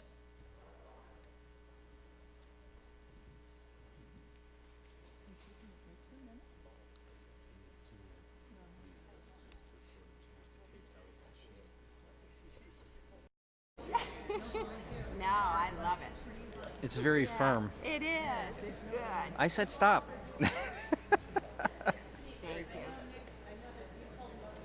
I did.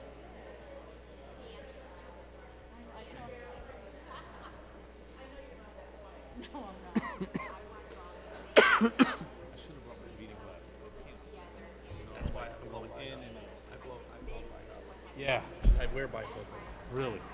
I can't. I forgot mine. I went in my bag and I'm like, I forgot them. I can't see. My contacts at this hour are shot. You know, I get up at 4:30 in the morning. I put them in. I'm fine, thank you. So what is everybody going to do at night now that we don't have to be typing questions? Enjoy some. Catch up with the world, I guess. Yeah, well, yeah, I'm going to go home and see what the Red Sox is doing. I haven't even been home. I left at 4:30 in the morning this morning. Wow. I haven't been home. Where were you? Why? Because Go to gym. Oh, okay. And I come, well, I do go home and say good morning. Hello, children. I grab my shower. Skirts and boots any day, right? Big poofy, no, Throws you off. You got a big. First of all, you have a big local. And you got some tough kids. You know. Don't tell me. Don't tell me. 0-0. I have. Oh, they're saving their home runs till I get home. All right. Are you all set? Okay, thanks. I've been given the heads up that we're ready to start taping again. And I want to say thank you. I think everybody stayed. I really appreciate that. Right. No, it's not. It's about these wonderful folks. Is this thing on? So, Ms. Peterson, we're going to turn to the question that was marked number 9, and we're going to start with you. And question number 9 is as follows. What is great about North Haven schools, and what opportunities do you see to make them even better? Ms. Peterson. It's evident by the attention given to this year's election of Board of Education members that the people in this town take a serious interest in our public education system. Whether you're a lifelong resident of North Haven or someone who has just moved into North Haven for the reputation our school system has acquired through the years, you know that we take our education and educating our children very seriously. Our teachers and support staff are among the best in the state. Members of our community are taking an interest in our educational system, wanting to see our children succeed through their years in our schools. And our students are bright, talented, caring children, young adults who are sensitive to the needs of others and are continuously giving back to members of our community as well as causes affecting a broader population. I look forward to new and improved technology for our students and teachers, a new middle school proposal and project, an improved curriculum which meets Connecticut's high state standards and gives our children the education and skills necessary to meet the demands of the 21st century. Mr. Coppola. I think that great schools are the product of a community that is involved and takes the education of its children very seriously. The opportunities to make our schools better require that we taxpayers are essentially embracing the idea of paying it forward by providing the children of this town with an education that with our input may produce citizens to be proud of. To that end, great educations do not tell our children what to think, but rather how to think. Great educations provide our children with historical context, an understanding of the rights and responsibilities of a citizen, including the Constitution, and reject pre-processed views as education. I believe we have an opportunity to make North Haven schools even better by ensuring that we, the people of North Haven, have the final say in what and how our children are educated. In conclusion, I encourage you to visit nickfornorthaven.com to learn more about, especially about as it pertains to Common Core. None of my sources of information have the same financial stake as those who provide the dreamy global picture of Common Core. Ms. Francisquette. When it came to deciding where my husband and I wanted to raise a family, an excellent school system was at the top of our list of priorities.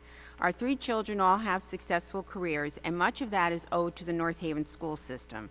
I got to know the system even better when I returned to teaching in North Haven in the mid-1980s.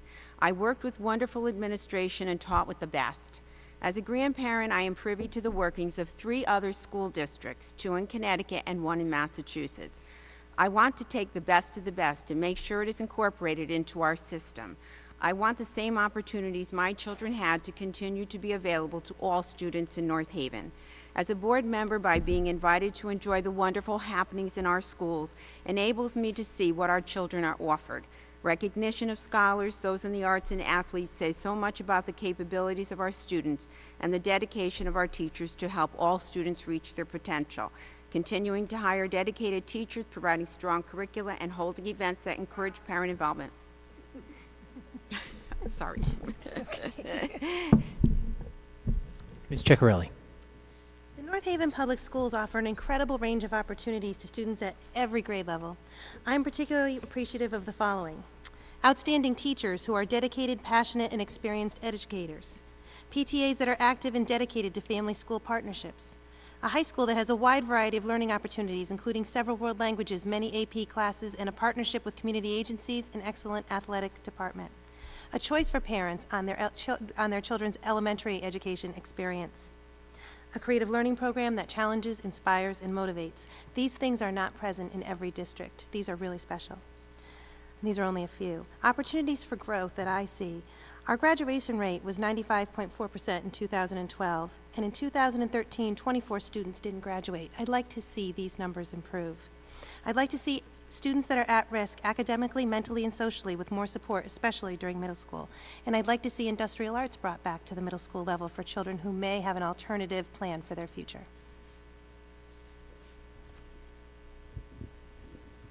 Ms. Anderson.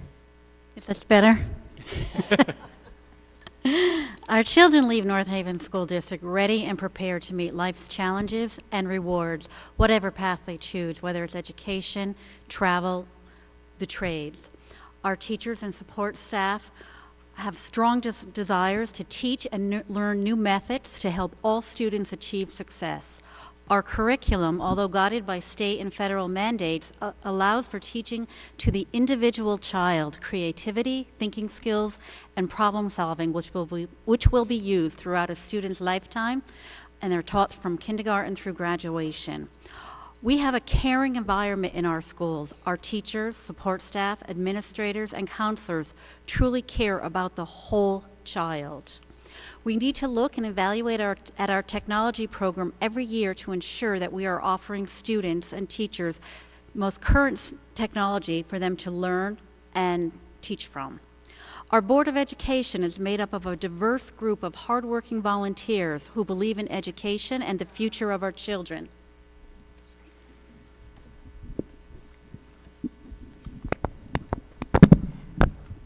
Mr. Bogan. Our schools are great. There's lots of proof around us.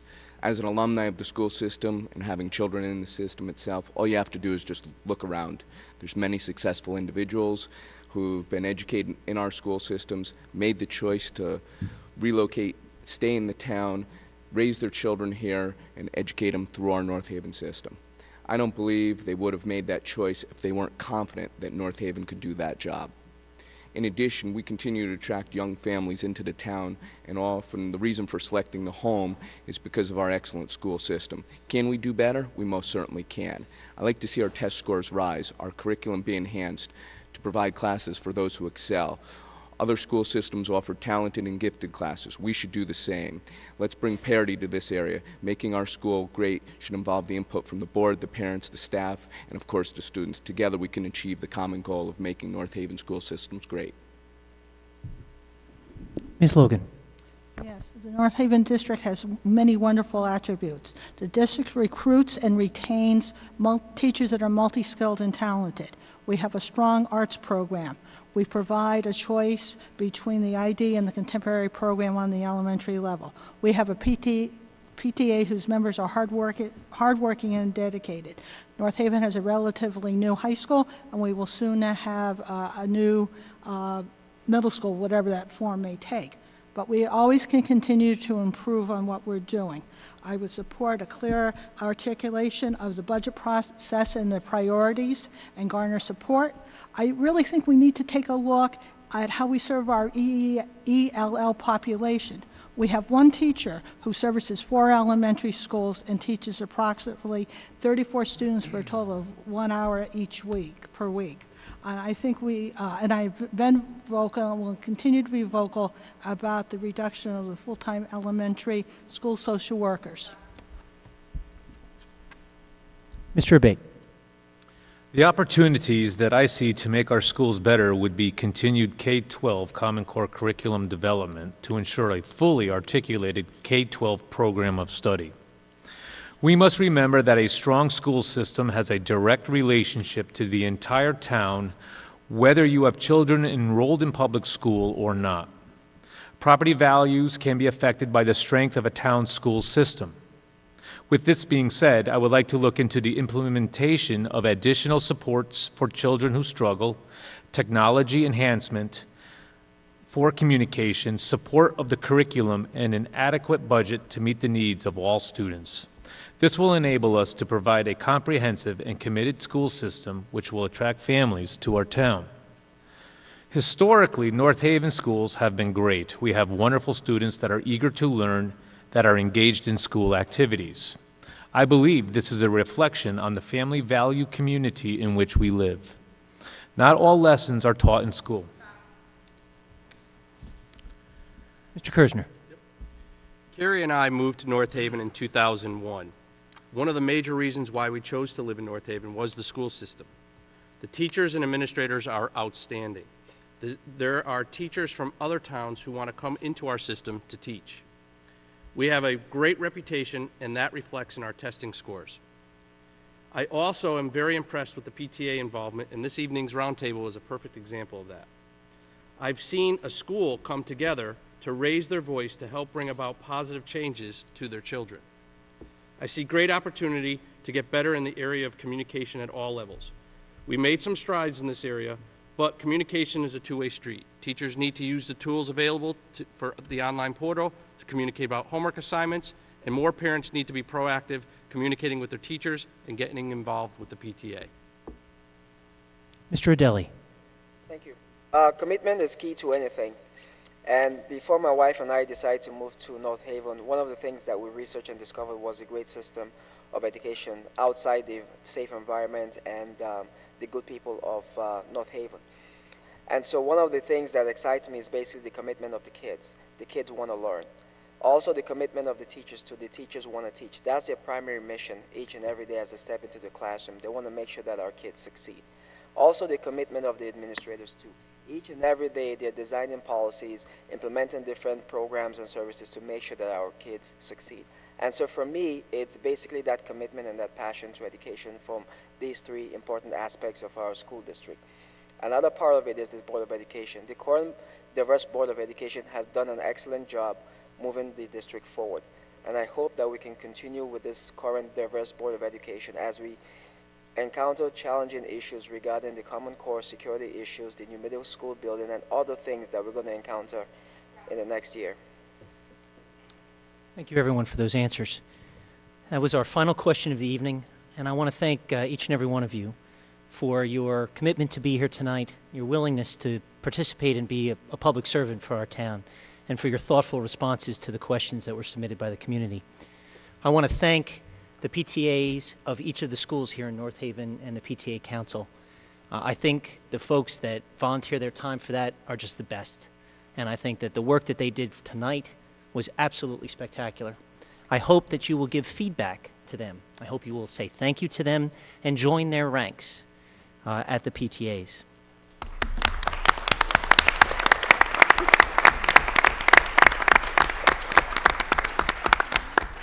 I'd like to thank all of you for coming.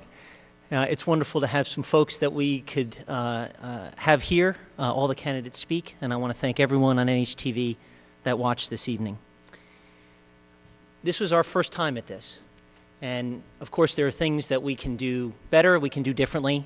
High on my list is investing in a few more microphones. Please let your PTA representatives know what you liked, what you didn't like, what else you'd like to see, and perhaps even commit some time to help make that happen. Okay, so voting. It's Tuesday, November 5th. Please mark it on your calendar. I'd like to see North Haven set a record for voting in the participation of the community in voting that day. And I ask each one of you here tonight, and each one of you listening, to vote.